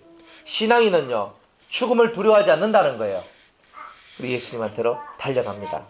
큰 지진이 나며 주의 천사가 하늘로서 내려와 돌을 굴려내고 그 위에 앉았는데, 이제 큰 지진이 나는데, 지진이 뭐야? 팍 떨리잖아요. 예전에 저 포항하고 경주에서 지진 났을 때 부산에도 지진 흔들리는 거 느끼셨죠? 예. 이 지진이 나는데 저도 우리 그 삼청 목양실에서 자고 있는데 집이 막 하면서 흔들리는데 1층에 있는 거는요 아무것도 아닙니다. 3층이 공중에 이 3층에 떠 있잖아요. 떠 있는 상태에서 흔들릴 뿐이니까 흔들림이 얼마나 많이 느껴지는지 몰라요. 그래 그때 포항에서 저 한동대 그쪽 흥해에서 그때 5점 뭐 얼마인가 막 났을 때 그래 경주에 그때 5.8인가 나고 그랬잖아요. 막 하는데 막 위에서 막 떨리는 거예요. 아 진짜 또 기도가 절로 나오죠. 지진이 나는 거예요. 지진이 확 나면서 주의 천사가 하늘로서 내려와. 누군가 봤어요. 이 말을 하는 거잖아요. 주의 천사가 하늘로서 내려와. 이때는 새벽인데 아무도 몰라. 아무도 본 적 없는데 이 말이 기록되어져 있는 거예요. 참 신기하죠. 내려와 돌을 굴려 그 위에 앉았는데 돌을 굴려내고 돌 위에 탁 앉아있는 천사예요. 돌이 두꺼운데 이 두꺼운 걸 딱 해놨는데 딱 해가 엎어놓고 그 위에 천사가 탁 앉아있는 거예요. 하얀 그죠? 천사가. 그 형상이 번개 같고 그 옷은 눈같이 희건을 그 형상이 번개 같대요. 형상이 어떻게 번개처럼 번개 이런 모양일까요? 예? 이거 번개. 예? 이 모양은 형상이 번개 같단 말은 그 속에서 빛이 나는 모양들을 그렇게 표현하는데 하늘에서 번개가 콱 칠 때 천둥과 번개 소리 할 때 번개가 날 때 그 빛이 팍 하면서 비치잖아요. 그 빛과 같은 그런 빛이다. 이제 그런 모습을 갖고 있더라. 그 옷은 눈같이 희건을 수직하는 자들이 저를 무서워하며 떨며 죽은 사람과 같이 되어서 누가 봤네. 누가 봤어요? 병사들이 받는 거예요. 병사들이 보고 나중에 누구한테 이 얘기를 했다는 뜻이잖아요. 안 그래요? 이 얘기를 하는 거예요. 자, 막 죽은 사람들 같이 딱 돼 있어. 옆에서 벌벌벌벌 떨고 있는 거예요. 지금 다다다다다. 지금 뭐 천사가 와 있죠. 천사 딱 보니까 막 하얀 게 막 우리 같은 인간은 저거 보면 쳐다보면 죽을 것 같죠. 딱 그런 상태가 있어요. 그리고 여자들이 딱 왔는데 그 여자들한테 천사가 말합니다. 너희는 무서워 말라. 이 사람들 같이 불신과 같은 불신의 세상의 능력들은 다 이런 모습을 보고 다 두려워하지만 너는 믿음을 가진 자가 아니냐. 너는 불신자가 아니다. 너는 믿음을 가진 자다. 너는 무서워 말라. 십자가에 못 박히신 예수를 너희가 참는 줄을 내가 아노라. 하지만 그가 여기 계시지 않고 그의 말씀하신 대로 살아나셨느니라. 와서 그에 누우셨던 것을 보라. 그럽니다. 그러니까 증거죠. 예수님이 말씀하신 그대로 다 이루어졌다. 그러니까 예수님이 말씀하신 그대로 이루어지는 게 그게 바로 성경입니다. 그러니까 우리는 주의 말씀대로 이루어지다가 오늘 우리의 신앙 고백이 되어야 되는 거예요. 그래서 그대로 살아나셨다. 누운 것을 보라. 그러니까 예수님께서 누우셨던 그 자리에는 피 묻은 옷이 있겠죠. 세마포로 쌌다 그랬잖아요. 세마포로 둘둘둘 말아 쌌으니까 예수님을 쌌던 피 묻은 세마포가 거기에 격혀 있는 거예요. 이제 그런 거단 말이에요. 보라는 거예요. 그것도 일반 사람이 말을 하면 그럴 건데 천사가 와서 얘기를 하니까 이건 진짜 엄청난 사건이 일어난 거예요. 자, 그러면서 또 빨리 가서 그의 제자들에게 이르되 그가 죽은 자 가운데서 살아나셨고 너희보다 먼저 갈릴리로 가시나니 거기서 너희가 배우리라 하라. 보라 내가 너희에게 일렀느니라 하거늘 그 여자들이 무서움과 큰 기쁨으로 무덤을 빨리 떠나 제자들에게 알게 하려고 다름질할세. 이렇게 나옵니다. 자, 뭐라고 얘기하냐면 예수님이 너희보다 갈릴리 먼저 가 있을 것이다. 예수님께서 살아계실 때 갈릴리에서 만나자 했거든요. 내가 너희보다 먼저 갈릴리에 가 있을 거다 했는데 그 말씀 그대로 예수님이 갈릴리에 먼저 가 계시고 만납니다. 그러나 그 전에 먼저 만나잖아요. 먼저 만나요. 제자들이 요한복음 우리가 21장에 보면 제자들이 다 다락방에 다 숨어 있잖아요. 그곳에 나타나셔서 내니 두려워 마라. 평안할지어다. 주님은 평안을 알려주시잖아요. 그러면서 성령을 받으라고 얘기하시는 그 장면이 나와요. 갈릴리 가기 전에 먼저 만납니다. 갈릴리 가기 전에. 그러나 진짜 갈릴리 가서 만나야 될 이유가 있었다는 거예요. 있었다는 거. 그건 누구 때문에 그래요? 첫 번째는 베드로 때문이고 갈릴리의 어부들, 그죠? 다 낙심하고 낙담했던 그들한테 예수님의 말씀대로 다 이루어질 것에 대해서 얘기를 하는 거죠. 그래서 그곳에 가서 베드로의 신앙만 회복한 것이 아니라 그 제자들 속에 낙담되었고 이 속에 두려워했던 그 모든 마음이 살아나는 그 은혜의 회복이 갈릴리에서 이루어진다는 거예요. 갈릴리의 영적인 뜻은 은혜 받는 곳이라는 뜻은 은혜의 곳이다. 은혜의 곳. 그러니까 여러분이 은혜를 받으면 그곳이 바로 갈릴리예요. 은혜 받는 자리가 갈릴리예요.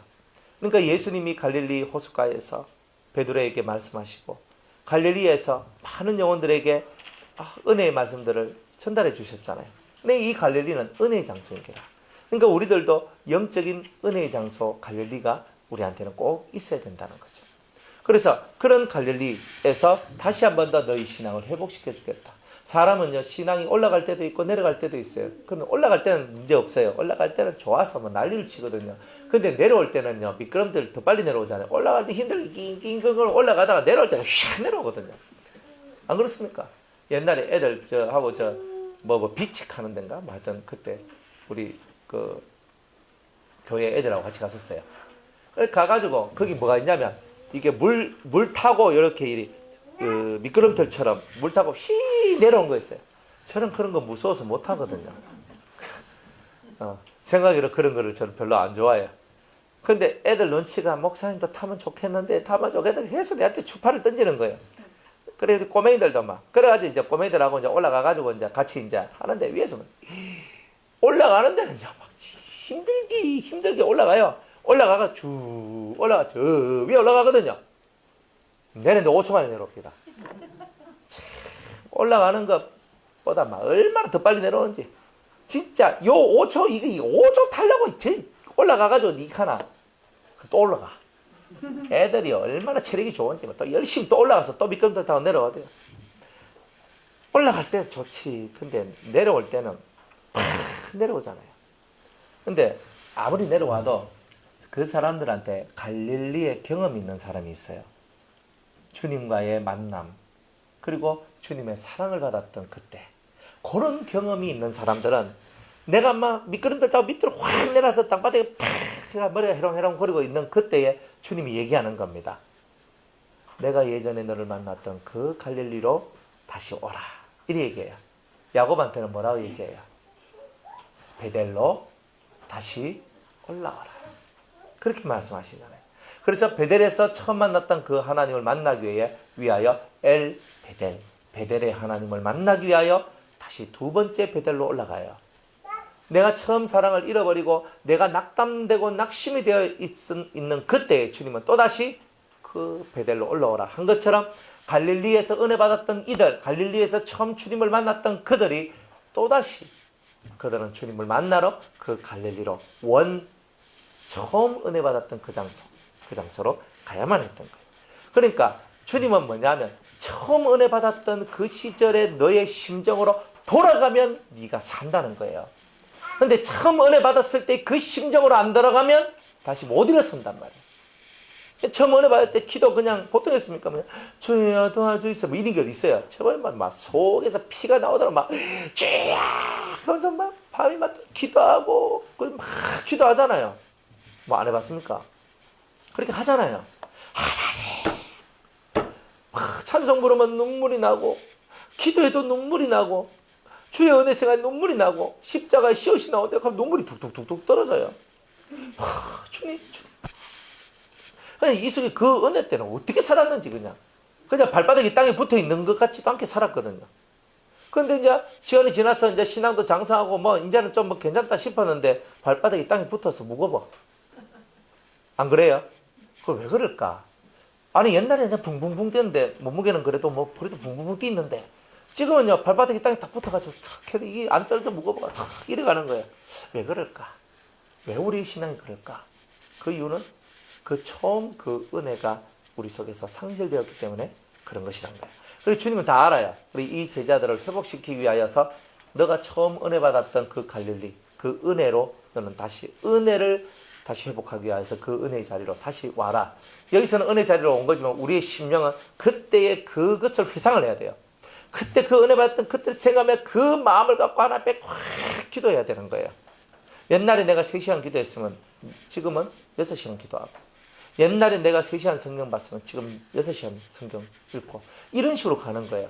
그렇게가 갑절로 노력을 하고 갑절로 힘을 쓰면 하나님께서 우리에게 7배의 더 큰 능력으로 우리에게 더 내려주시는 은혜의 역사가 있는 거죠. 사람은 잃어버릴 수는 있어요. 항상 잃어버릴 수 있어요. 그러나 다 잃어버려도 잊지 말아야 될 게 있는데 그게 갈릴리예요. 이 사람들은 뭘 잊어버렸냐면 갈릴리를 잊어버렸어요. 처음 예수님을 만났을 때 그때 이 속에서 올라오는 기쁨을 그들은 잃어버렸던 거예요. 다시금 그것을 회복시키기 위해서 갈릴리로 오라. 오늘 우리의 갈릴리로 가야 되겠죠. 영혼의 갈릴리. 자, 그럼 막 다른 박질하면서 이제 제자들한테 뛰어가는 이 여인들이 예수님을 만납니다. 근데 예수님께서 저희에게 다가와요. 평안하뇨? 다 묻습니다. 지금 열심히 뛰어가고 있는데 예수님이 스탑 이렇게 하고 있는데 평안하뇨? 이러시는 거예요. 참 웃기잖아요. 딱 그리 말하니까 여자들이 나가 예수님 말을 붙드는 거예요. 남자들은 일이 잘 안 해. 그죠? 여자들은요. 예수님 가서 이거 엎어졌는 거예요. 이렇게 예수님 맞습니까? 그럼 딱 잡는 거야. 참. 그래 뭐 그만하라고. 그래서 예수님이 탁 애가 엎드러져 가지고 탁 그러니까 탁 엎어지는 거예요. 탁 엎어지는 거. 그래서 이게 탁 엎어지는 거예요. 여인들이나 우리나 별다를 바만 있어요. 예수님이 우리에게 찾아오셨잖아요. 예수님 만났는데 안 엎어질 사람이 어디 있습니까? 근데 이 여인들은 다 우리의 이 삶을 대변하는 거잖아요. 예수님을 딱 만났는데 그 예수님이 그냥 예수님이 아니라 부활하신 예수님인 거예요. 탁 부활하신 예수님을 만나면 탁 엎어져서 그 발을 딱 잡는 거예요. 그죠? 왜 발을 잡아요? 내가 같으면 손을 잡겠다. 아니면 확 깨알아가요. 예수님 따르지 마이소. 나는 이렇게 하겠다 그냥. 예? 안 그래요? 예수님 손잡고 예수님 절대 내 손 놓으면 안 됩니다. 뭐 이렇게 하든지. 안 그러면 확 깨하는 거. 예수님 내 뛰나고 어디 가지 마이소 하든지. 뭐 여러분 같으면 안 그럴 것 같아요. 그런데 이 여인들은요. 그렇게 안 하고 엎드러져요. 엎드러진다는 말은 자기의 모든 영혼의 모습, 삶의 모습을 다 낮춘 그 마음이죠. 그러니까 우리는 경망스러운 신앙생활을 할 때가 많은데 이 여인들은 그런 경망스러운 우리가 아니라 이 속에 큰 믿음의 무게성을 가지고 있더라 이 말이에요. 그게 막달라 마리아가 그랬다 이 말이에요. 믿음의 무게성. 그러니까 날리는 믿음이 아니라 진중한 믿음을 가지고 있었다는 것. 그러니까 이런 믿음을 갖고 예수님 발 앞에 탁 엎드려서 그 발을 탁 잡는 겁니다. 이제 당신의 왜 이걸 하겠어요? 왜 발을 탁 붙들겠어요? 네, 그거는 이제는 내가 당신과 함께 나의 모든 인생을 함께 동행하며 걷겠습니다 하는 신앙의 고백들이 여기에 담겨져 있는 거 아니겠느냐는 거예요. 발을 붙잡고 경배하니 발을 딱 붙잡고 엎드려서 절을 하는 거예요. 왜 절을 해요? 부활의 모습이 인간의 모습하고 다르다는 거예요. 그래서 경배가 나오는 거예요. 엎드려 절하는 거죠. 이에 예수께서 가라사대 무서워 말라 가서 내 형제들에게 갈릴리로 가라 하라 거기서 나를 보리라 하시니라. 무서워 말고 너 형제들한테 제자들한테 가서 갈릴리로 가라 하라. 거기서 나를 볼 것이다. 그렇게 하라. 그렇게 얘기합니다. 여자들이 갈채 파수꾼 중 몇이 성에 들어가 모든 된 일을 대제사장들에게 관해. 자, 파수꾼 중에 몇이라 그랬어요. 다 간 건 아니죠. 한두 명이 거기를 지키는 게 아니라 많은 파수꾼들이 거기에 있었다는 뜻이에요. 그 중에서 여러 명이 몇이 몇 명이에요. 몇 명이란 말은 3, 4명, 5, 6명 뭐 몇 명이 될지 모르지만은 그 몇 명이 가서 대제사장들한테 구했다는 말이에요. 그들이 장로들과 함께 모여 의논하고 군병들에게 돈을 많이 주며 가로되 너희는 말하기를 그의 제자들이 밤에 와서 우리가 잘 때에 그를 도적질하여 갔다 하라. 만일 이 말이 총독에게 들리면 우리가 권하여 너희로 근심되지 않게 하리라 하니 군병들이 돈을 받고 가르친 대로 하였으니 이 말이 오늘날까지 유대인 가운데 두루 퍼지니라. 나사렛 예수는 그 제자들이 와서 훔쳐갔다. 이렇게 소문을 냈는 거예요. 그래서 지금까지 아직 그죠? 예수님이 메시아라는 것을 유대인들이 믿지도 않고 그렇게 있는 이유 중에 하나가 또 이런 부분들도 있다는 거예요. 유대인들이 신약 성경 마태복음만 한번 읽었어도 진짜 대단히 많이 은혜를 받았을 텐데. 자, 16절입니다. 11 제자가 갈릴리에 가서 예수의 명하시던 산에 이르러 예수를 배웠고 경배하나 오히려 의심하는 자도 있더라. 참 그렇잖아요. 예수님이 죽었다 살아났는데 내 눈앞에 딱 보이는데 야, 이게 현실이가, 이게 사실이가, 이게 뭐고, 참 이게 이 사람들 속에 아이러니컬한 거. 왜? 한 번도 경험하지 못한 것을 경험하니까. 여러분들도 마찬가지죠. 기도를 하고 여러분들이 영성생활을 할 때 한 번도 경험하지 못한 것을 체험했을 때 이게 뭘까? 아이러니하면서도 이게 내가 제대로 잘 가고 있는 것일까? 이런 생각이 들 때가 있지요. 모든 사람이 그래요. 그런데 하나님이 주시는 그런 은사나 하나님이 주신 성령의 역사 속에는 두려움이나 불안이나 염려나 걱정이나 이런 게 없어요. 무서움이나 이런 게 없다고요. 그러니까 어떤 거는 이 성령의 역사가 왔다라고 하는데 정말 무서운 어떤 이런 느낌들이 막 들어요. 그때는 다 끊어야 돼요. 절대 성령의 역사는요, 무서움으로 오지 않아요. 그러니까 좀 이런 부분들이 항상 있어요. 그러니까 여러분들이 무섭게 다가오는 거는 일단 무조건 끊어라. 무섭게 다가오고, 그죠? 무섭게 다가오는 것들은 끊어라. 다 끊어야 됩니다. 그래서 잘 끊으셔야 돼요. 성령의 역사는 절대 그런 게 없어요. 성령의 역사는 여러분들이 황홀경에 들어가더라도 성령의 역사는 황홀경이 있고 마귀의 역사는 황홀경이 있어요. 둘 다 똑같아요. 근데 결과가 어떻게 나오냐면 하나는 낭떠러지로 떨어지고 하나는 하늘로 솟구쳐요. 이런 것들이 다른 거예요. 그러니까 이 성령이 하는 일을 마귀도 한다는 거예요. 이게 무서운 거예요. 그러니까 항상 여러분들이 왜 진리를 따라 계속 가야 되냐면 아무리 내가 기도를 많이 해도 진리의 밑받침이 잘 되지 아니하면 어느 한 순간인가 그 마귀적 역사 속에 우리가 빠져들어갈 수도 있기 때문에 그런 거예요. 그러면 어떻게 방지합니까? 방지하기 위해서 여러분들이 말씀을 계속 묵상하는 삶을 살아가야 돼요. 왜? 이 머릿속에 아까도 말했지만 지각력이라고 그랬거든요. 이 지각력이 온전하게 되지 않으면 순간적 판단력이 흐트러지게 되고 흐트러지면 넘어져 버려요. 그건 간단한 이치예요. 그러니까 이 지각력이 활동되려면 매일매일 말씀을 읽어야 돼요. 그래서 복 있는 사람은 여호와의 율법을 절구하여 그 율법을 주야로 묵상하는 자로다 그랬어요. 그러니까 여기서 떠나면 우리가 범죄할 수 있어요.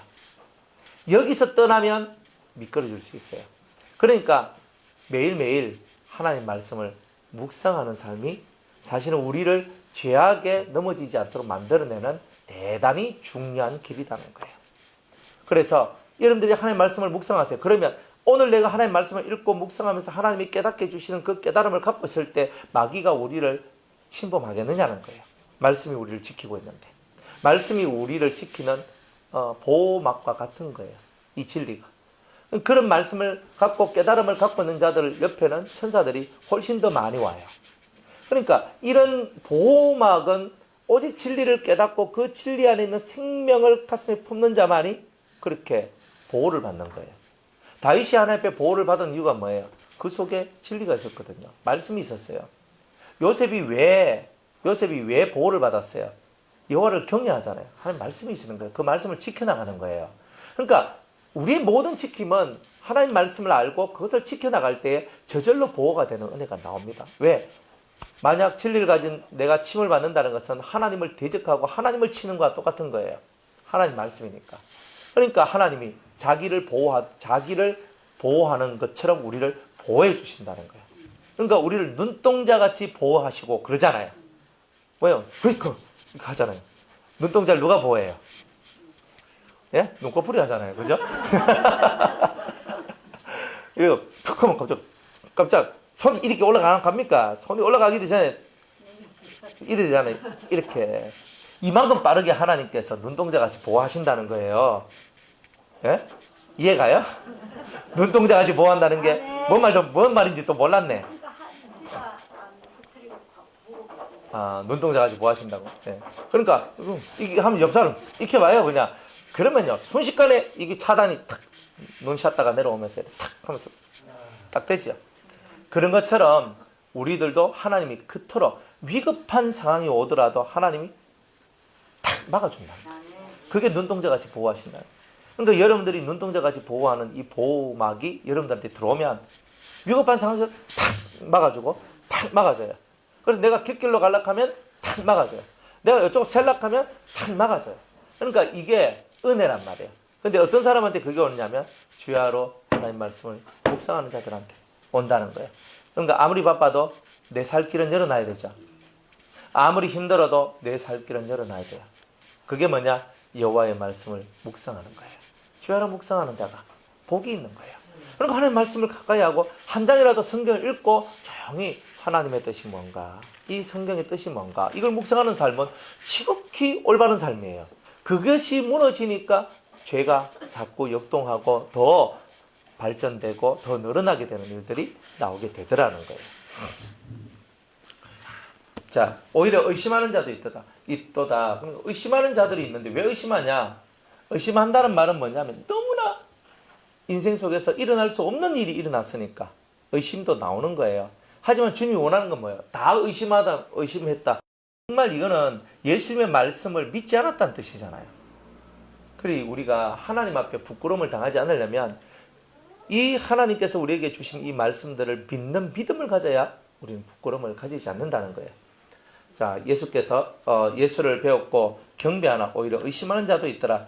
예수께서 나와 일러 가라사대. 이제 승천하기 직전에 이제 우리한테 지상대 명령을 주시죠. 그죠? 하늘과 땅의 모든 권세를 내게 주셨으니 누가?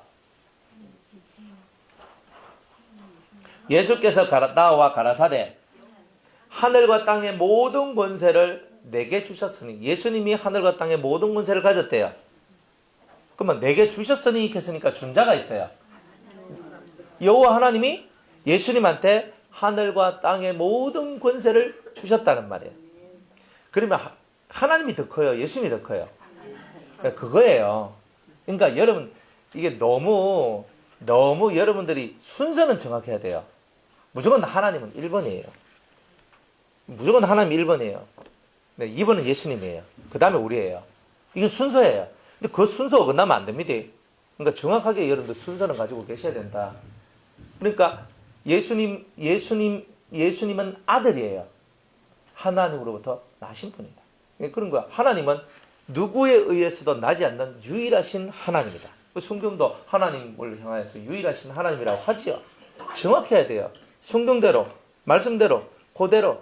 그래서 순서를 잡아야 돼요. 결국 나중에 우리가 백보자 심판이 끝마치고 하늘나라 딱 가면 예수님께서 이 땅에 하늘과 땅의 모든 권세를 가지시고 이 땅에서 많은 열매를 맺었어요.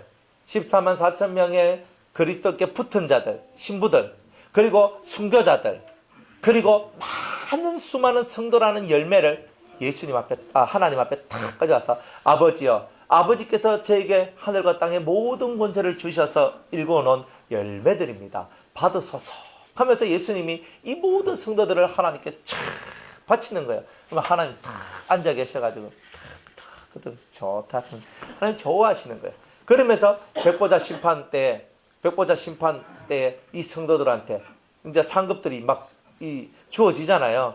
그러니까 성도들한테 너는 너는 두 번째 이 정천에 너는 몇 구역으로 가라. 너는 뭐 이거 해라. 너한테는 이런 면류관이 있다. 너한테는 이런 보석이 들어간다. 너한테는 이런 게 있다. 뭐 이런 사항이 이제 막 주어지잖아요. 근데 그 모든 사항을 하나님께서 일시적으로 이 영들한테 싹 부어주는 거예요.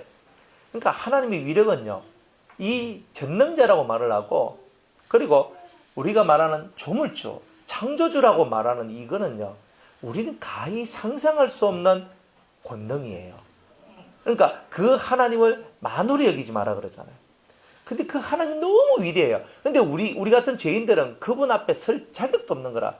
그러니까 죄인은 하나님 앞에 설 자격이 없으니까 이제 예수님을 보낼 수밖에 없는 이유가 거기 있는 거예요. 그러니까 그런 걸 아시고 여러분들이 순서는 정확해라. 하나님 아버지, 예수님하고 우리는 다 아들, 자식들. 정확한 순서예요. 그래서 예수님은 이 땅에서 하늘과 땅의 모든 권세를 다 받으셨어요. 그러므로 너희는 가서 모든 족속으로 제자를 삼아. 그럼 뭔 말이에요? 이제 하늘과 땅의 모든 권세가 예수님한테 있으니까 이제 우리는 누구한테 잘 배워야 됩니까? 예수님한테. 이제 하늘의 권세를 얻고자 해도 예수님, 땅의 권세를 얻고자 해도 예수님. 이제 우리가 예수님 떠나면 완전 개밥의 도토리가 돼버리고 오늘 앙코 없는 찐빵에다가 물 없는 오아시스에다가 그죠? 완전히 끝나버리는 거예요. 그러니까 야 진짜 신앙생활이 뭔가 예수님하고 우리의 모든 뜻을 맞추어 나가는 것이 진정한 신앙생활이라 하는 것을 이렇게 보여주고 계시는 거예요. 그러니까 하늘의 권세를 얻고 싶으세요? 예수님한테 들이붙으세요. 땅의 권세를 가지고 싶으세요? 예수님께 들이붙으세요. 예수님이 너무너무 사랑스러워서 예수님 아니면 살 수 없을 그런 마음으로 예수님한테 들어붙어야 예수님께서 하늘의 권세와 땅의 권세를 조금이라도 나눠주실 거 아닙니까? 그래야 힘없는 우리가 강한 자가 되고 약한 우리가 정말 능력자가 되는 이런 은혜가 나오는 거 아닙니까? 맨날 저는 할 수 없어요, 저는 안 돼요 하던 이 사람들이 주 안에서 내가 예수님 안에서 나는 모든 것을 할 수 있습니다라고 말할 수 있는 사람이 될 수 있는 거 아니겠어요? 자, 내한테 이런 권세가 있다. 너희가 나로부터 이제 성령과 많은 하늘의 능력들을 받게 될 것이니 너희들은 모든 족속에게로 가서 제자를 삼는 일을 해라. 제자 모델이 뭡니까? 예수님한테 사사를 받았던 가르침을 받았던 제자들이 있죠. 그러니까 이 제자들은 예수님이 우리들을 어떻게 가르쳤다는 것을 잘 알고 있는 거예요. 그와 같이 내가 너희들을 3년 반 동안 가르쳐서 내 제자 삼음과 같이 너희들도 똑같은 방식으로 너희들이 제자를 만들어라. 자, 제자 만드는 1번. 1번이 뭐예요? 3년 반 동안 예수님과 함께 동고동락을 하며 같이 자고 같이 먹고 같이 예배드리고 맞죠? 그래야 제자가 만들어진다는 거죠. 그러니까 이제 교회는요 뭐가 되느냐면 숙식 제공. 그러니까 진짜 제자의 길을 걷는 사람은 같이 동고동락을 하는 거예요. 그걸 해야 진짜 제자가 돼요. 그거 안 하면 안 돼요. 그거 안 하면 안 된다.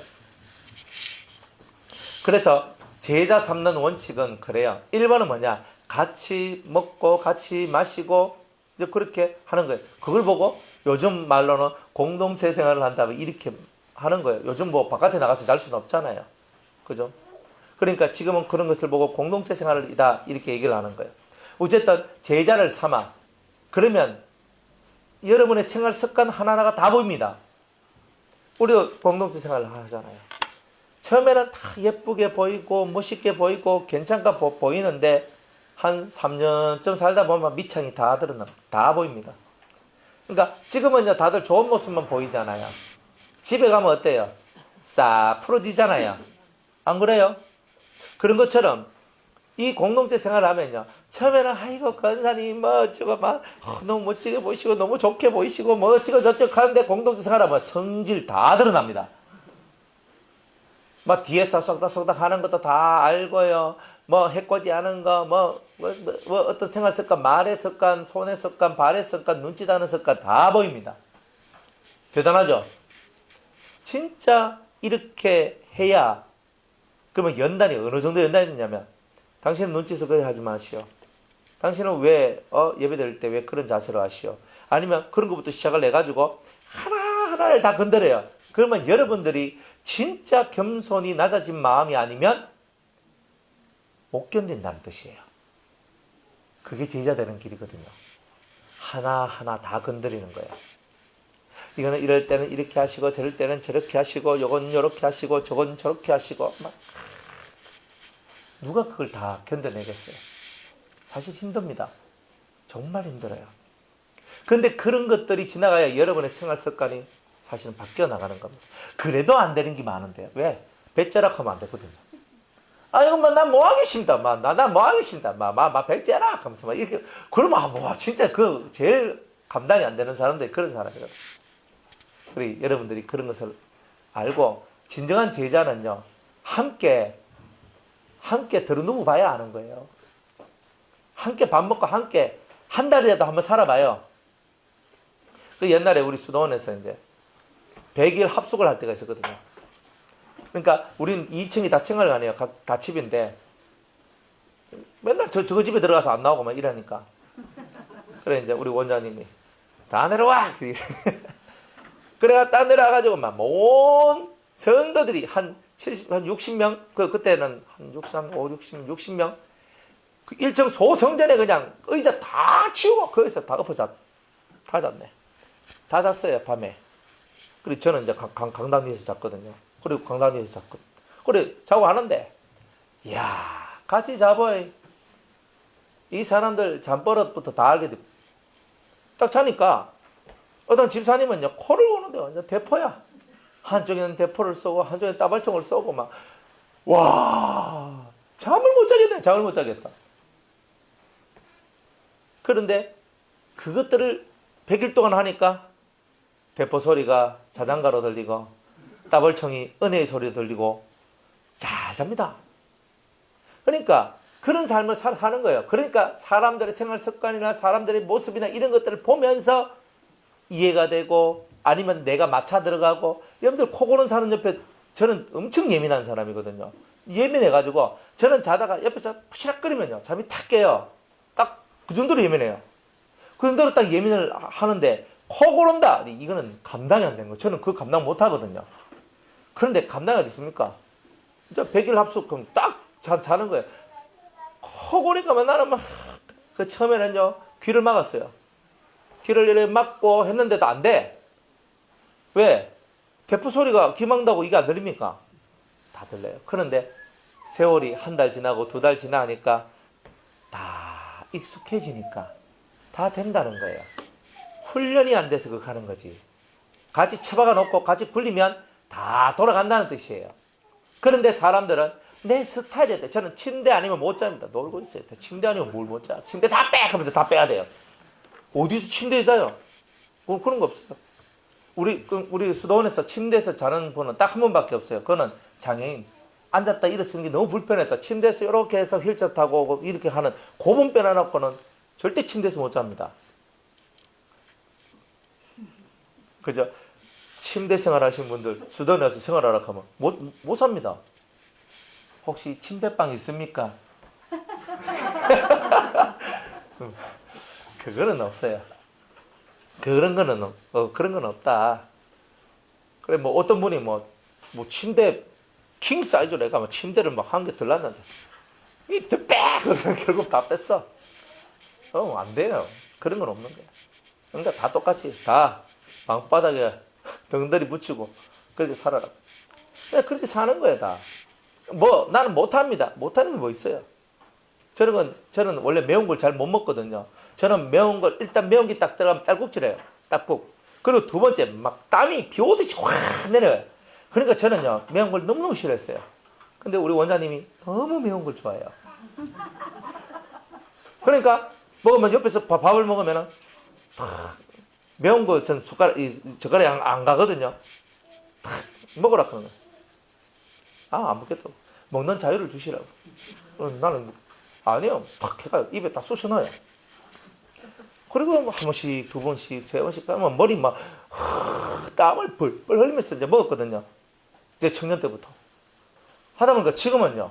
매운 게 없으면 맛이 없어요. 저는 매운 거 못 먹습니다. 못 먹긴 뭘 못 먹어요. 다 먹어요. 그러니까 사람들이 공동체 생활이라는 것을 해봐야 나는 못합니다가 됩니다가 되고 나는 할 수 없습니다가 할 수 있습니다가 되고 다 이게 되는 거예요. 안 그렇습니까? 그러니까 우리가 각 개인 가정 생활을 하다 보니까 무엇이 되니 안 되니 못하니 뭐하니 가져요. 안 그래요? 우리 청년들 와서 일도 해주고 막 하는데 얘네들요 고급 인력입니다. 사실은 절단한 공부도 많이 했고 똑똑한 놈들인데 근데 걔네들이 와가지고 이제 여수 수련 받는다고 했거든요. 그러면은 와서 예배드리고 기도하고 말씀하고 이것만 하면 얼마나 좋아요. 근데 우리 수도는 안 그렇거든요. 전화가 와요. 전구지 뜯어가 있어 하면 전구지 뜯어가고 뭐 상추 뜯어가 있어 상추 뜯어가. 다음 주에 배추 2,000포기 뽑으러 가야 돼요. 지금 우리 이거 공사하는 것 때문에 지금 안 가고 있는 거예요. 그래 다음 주 되면 이제 2,000포기 뽑으러 가야 되거든요. 근데 애들이 가서 상추 뽑고 뭐 뽑고 이거 하고 저거 하고 막 이런데 단련이 다 돼 있는 거예요. 애들이 한 번도 뭐 그런 걸 해본 적도 없는 애들이 여기 와가지고 그래가 어떨 때는요 그 배추도 이제 한 포기에 500원 주고 이제 우리 파는데 대구 시민들한테 500원짜리 배추를 이제 먹여드리려고 2,000포기 100만 원밖에 더 돼요. 얼마 안 돼. 그런데 나가서 청년들이 나가서 그걸 파는 거예요. 뭐 어른들도 나갑니다. 딱 나가서 딱 나가 배추 안돼. 그죠? 지나가면 사람들이 우리 집사님들, 권사님들, 뭐 사모님 뭐 다 팔거든요. 그러니까 저 사모님인데 근데 안녕하세요. 내가 아는 분인데 왜 여와서 배추 팔고 있지? 왜 여와서 상추 팔고 전구지 팔고 있지? 안녕하세요. 한 당 가져가세요. 완전 얼굴이 얼마나 두꺼워진 줄 아십니까? 뭐 쪽팔려서 못해. 뭐 못해. 그런 거 없어요. 그러니까 예배만 드리고 기도만 하는 게 아니라 생활의 습관과 삶의 습관들을 바꿔내는 거예요. 그러니까 청년들 와가지고 막 그렇게 막 하니까 지금은 애들이 뭘 하는데 어디 뭐 일 하러 가라 아멘 뭐 어디 뭐 해라 하면 아멘 애들이요 싫다 안 해요. 저희들이 하겠습니다. 목사님은 쉬십시오.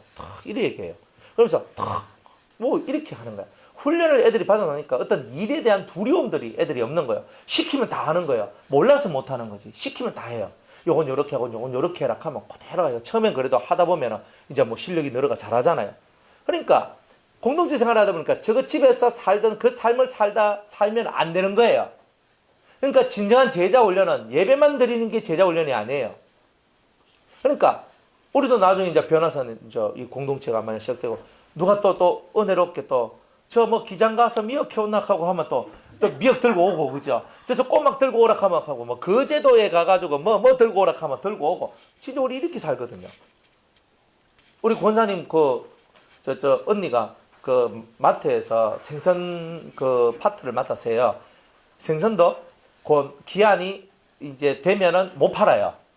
우리 다 주거든요. 그래 뭐 고등어, 꽁치, 갈치 무슨 생선들을 이렇게 가져와요. 일주일에 2박스씩 뭐 일주일에 몇 박스씩 이렇게 갖고 온단 말이에요. 그럼 가서 여기서 그까지 가는데 한 50분 1시간 걸리거든요. 그러니까 가가지고 들고 와요. 애들 찾기 딱 주고 가서 가지고 와. 그럼 싹 가서 탁 가지고 오고 아니면 저 가서 뭐 가지고 와. 그럼 탁 가지고 오고 다 훈련인 겁니다. 그러니까 공동체 생활을 하면서 먹을 것이 너무 풍족해요. 그리고 우리 그 수도원 안에 냉장 창고를 만들고 냉동 창고 큰 거 있잖아요. 저장 창고 그거를 만들었어요. 몇백만 원 주고 만들어갔는데 그거 만들기 전에 보관이 안 되잖아요. 뭘 가져와도 보관이 안 돼. 이제는 막 보관을 탁 해가지고 거기에다가 막 쌓아놓고 우리가 뭐 그것을 뭐 사가지고 먹는 게 아니고 다 들어야 하나님께서 그걸 다 줘요. 오늘 지금 18년, 19년인데 2000년도부터 공동체 생활이 시작됐으니까 만 18년 이제 19년이단 말이에요. 그 세월 동안에 먹는 것이 떨어진 적이 없어요. 누가 돈 한 푼 내가지고 뭐 하이소 이런 거 하나도 없어요. 우리는 그런 거 없이 진짜 완전히 하는 은혜로 살아가거든요. 쌀 떨어지면 쌀이 오고요. 반찬 뭐 오고요. 뭐 안 떨어져요. 그리고 또 가서 품앗이 다 해줘요. 아니 뭐 사과 따로 뭐 사과 좀 따져 있어 하면 막 사과밭에 가서 사과 따주고 뭐 이것 좀 해줘 있어 하면서 같이 그거 해주고 그래서 거기서 뭐 이렇게 마대기 자루로 사과 같은 거 주면 뭐 그거 질 끌고 와가지고 또 전체 또 나눠 먹고 뭐 이렇게 살거든요. 그러니까 그런 삶들을 산 사람하고 그런 삶을 살지 않는 사람하고는 사고와 생각과 삶의 체계가 다르다는 거예요. 제자를 삼는다는 것은 1년에 그런 삶들이 이루어졌을 때에 제자 삼는 게 만들어지는 거예요. 그러니까 너희는 가서 모든 족속으로 제자를 삼아라. 아버지와 아들과 성령의 이름으로 세를 주고 과거의 때를 벗기고 새 사람으로서의 삶을 시작하면서 두 번째, 내가 너희에게 분부한 모든 것을 가르쳐 지키라. 생활 속에서 분부한 모든 것을 가르쳐 지키는 일을 하도록 하라는 거예요. 근데 그게 바로 제자 삼는 일이란 거예요. 볼지어다 내가 세상 끝날까지 너희와 항상 함께 있으리라. 항상 함께 있으리라. 주님은 이렇게 제자 삼는 일을 하고 이렇게 하나님 나라를 위해서 살아가는 이런 사람들과 함께 하겠다는 거죠. 그렇죠? 우리 이제 저쪽으로 우리가 수영동으로 가면은 3층은 예배당이요, 4층은 이제 가정 이렇게 우리 방들이 있잖아요. 그러니까 여러분들이 그것을 얼마나 잘 사용하셔야 되겠어요. 정말 은혜로 잘 사용하셔야 됩니다. 어쩌면 공동체 생활이 시작될 수 있는 기본 터가 마련될 수도 있고, 3층에서 우리가 진짜 이 천장부터 해가지고 이 집 방음 해가지고 이제 이거 막 붙여가지고 아마 얼만큼 예쁘장하게 나올지는 몰라도 그래도 못난이는 안 나올 거예요. 그래가지고 일단 그래가 나오는데 아마 웬만큼 소리 질러도 소리 바깥에 안 나갈 거예요. 그러니까 여러분들이 소리 질러 기도하던 묵상으로 기도하던 아름다운 터가 있고, 또 거기에다가 또 뭐 방들도 뭐 많이 있어요. 그러니까 그것도 많이 있는 건 알고 한 6개. 지금 여기 비하면 완전히 우리는 장족의 발전을 했는 거예요. 방도 한 6개 있고. 그러니까 여러분들이 원하는 대로 주무시도 되고 해도 되고, 뭐 냉장고 있고 뭐 있겠다 와서 그죠, 밥솥에 밥 있겠다, 그죠. 항상 교회는 밥이 떨어지면 안 돼요. 누가 오시면 밥 먹어야 되거든. 맞죠? 그러니까 탁 해놔놓고 밥 먹고, 우리 내가 먹은 거 설거지하고 또 밥 먹어놓고 또 나중에 설거지도 안 하고 그냥 또 가고, 이런 건 하지 말고요. 그래가 와서 먹고 자고, 그죠? 또 기도하고 피곤하면 자고 성경 생활도 좀 하고, 이러면서 여러분들의 신앙의 삶이 만들어졌을 때 정말 이런 것들 깃털로 해가지고 이제 하나씩 여러분이 진정한 공동체, 진짜 형제 같이, 그죠? 모든 걸 함께 공유하는 거예요. 내 자식이 결혼하면 우리는 막 빌려 쓰라고도 니 이거 해라 저거 해라 하면서 나중에 내가 찔찔 갚더라도 그렇게 다 하잖아요. 남의 자식 결혼하는데 애들이 돈이 없어, 뭐 하는 것도 없고 아무것도 없어. 그럼 우리 뭐 합니까? 아이고 뭐 없는 대로 살아라. 자기 자식한테는 그래 안 하잖아요. 합니까? 없는 대로 살아라. 그죠? 정목사님 그래 하겠습니까? 없는 대로 살아 하겠습니까? 아유 그래도 뭐 그러면서 내가 뭐 좀 해가지고 네 시집 가는데 장가 가는데 내가 이래 보태주고 할 테니까 네가 좀 잘해라. 다 이렇게 할 거 아니에요. 내 자식이니까. 근데 너무 자식한테는 그래 안 하거든요. 내 자식한테 관심을 기울인 것처럼 너무 자식한테 관심을 안 기울이잖아요. 비워라 이 말이에요, 여러분들. 하면서 그런 삶의 모습들을 바꿔나가는 것이 공동체 생활이고 진정한 제자를 양성하고 만들어가는 것이다. 그러니까 여러분들이 이런 부분들을 확고하게 알고 생활 전반적인 부분들이 고쳐지려면 생활을 오픈하지 않으면 고쳐지지 않는다는 것. 이게 바로 제자 삼는 기본 원리라는 것을 깨닫고, 이 마태복음을 닫으면서 여러분들이, 이 마태복음은 왕의 복음이에요. 왕이신 예수님께서 통치하는 세상, 그리고 왕이신 하나님께서 세상을 통치하고 다스리는 원리, 하나님의 나라에 대한 것들을 꽉 채워놨어요. 하나님의 나라를 이해하지 못한 사람은 천국을 모르는 사람이에요. 하나님 나라가 뭔데? 하나님 나라가 뭔가? 이거예요. 여러분들 속에서부터 지각력을 사용해서 만들어낸 진정한 천국의 모습, 이걸 여러분들은 항상 잊지 말으셔야 된다. 그리고 이 왕의 세상은 우리가 제자 삼는 이 활동을 통해서 확장되어져 간다는 것, 확실히 이걸 깨달아야 됩니다. 지식을 갖고 성경 공부함으로써 제자가 되는 것이 아니라 성령을 받았다고 제자가 되는 것이 아닙니다. 삶의 하나하나까지 다 이것이 간섭되어져서 우리의 잘못되어 있는 것이 교정되고 바르게 되는 이런 삶을 살 때에 되는 거예요. 그런 줄 아시고 여러분들이 마태복음 마치는 이때에 그리스도의 진정한 제자가 되시는 은혜가 있기를 주의 이름으로 축복합니다. 여기까지 하겠습니다.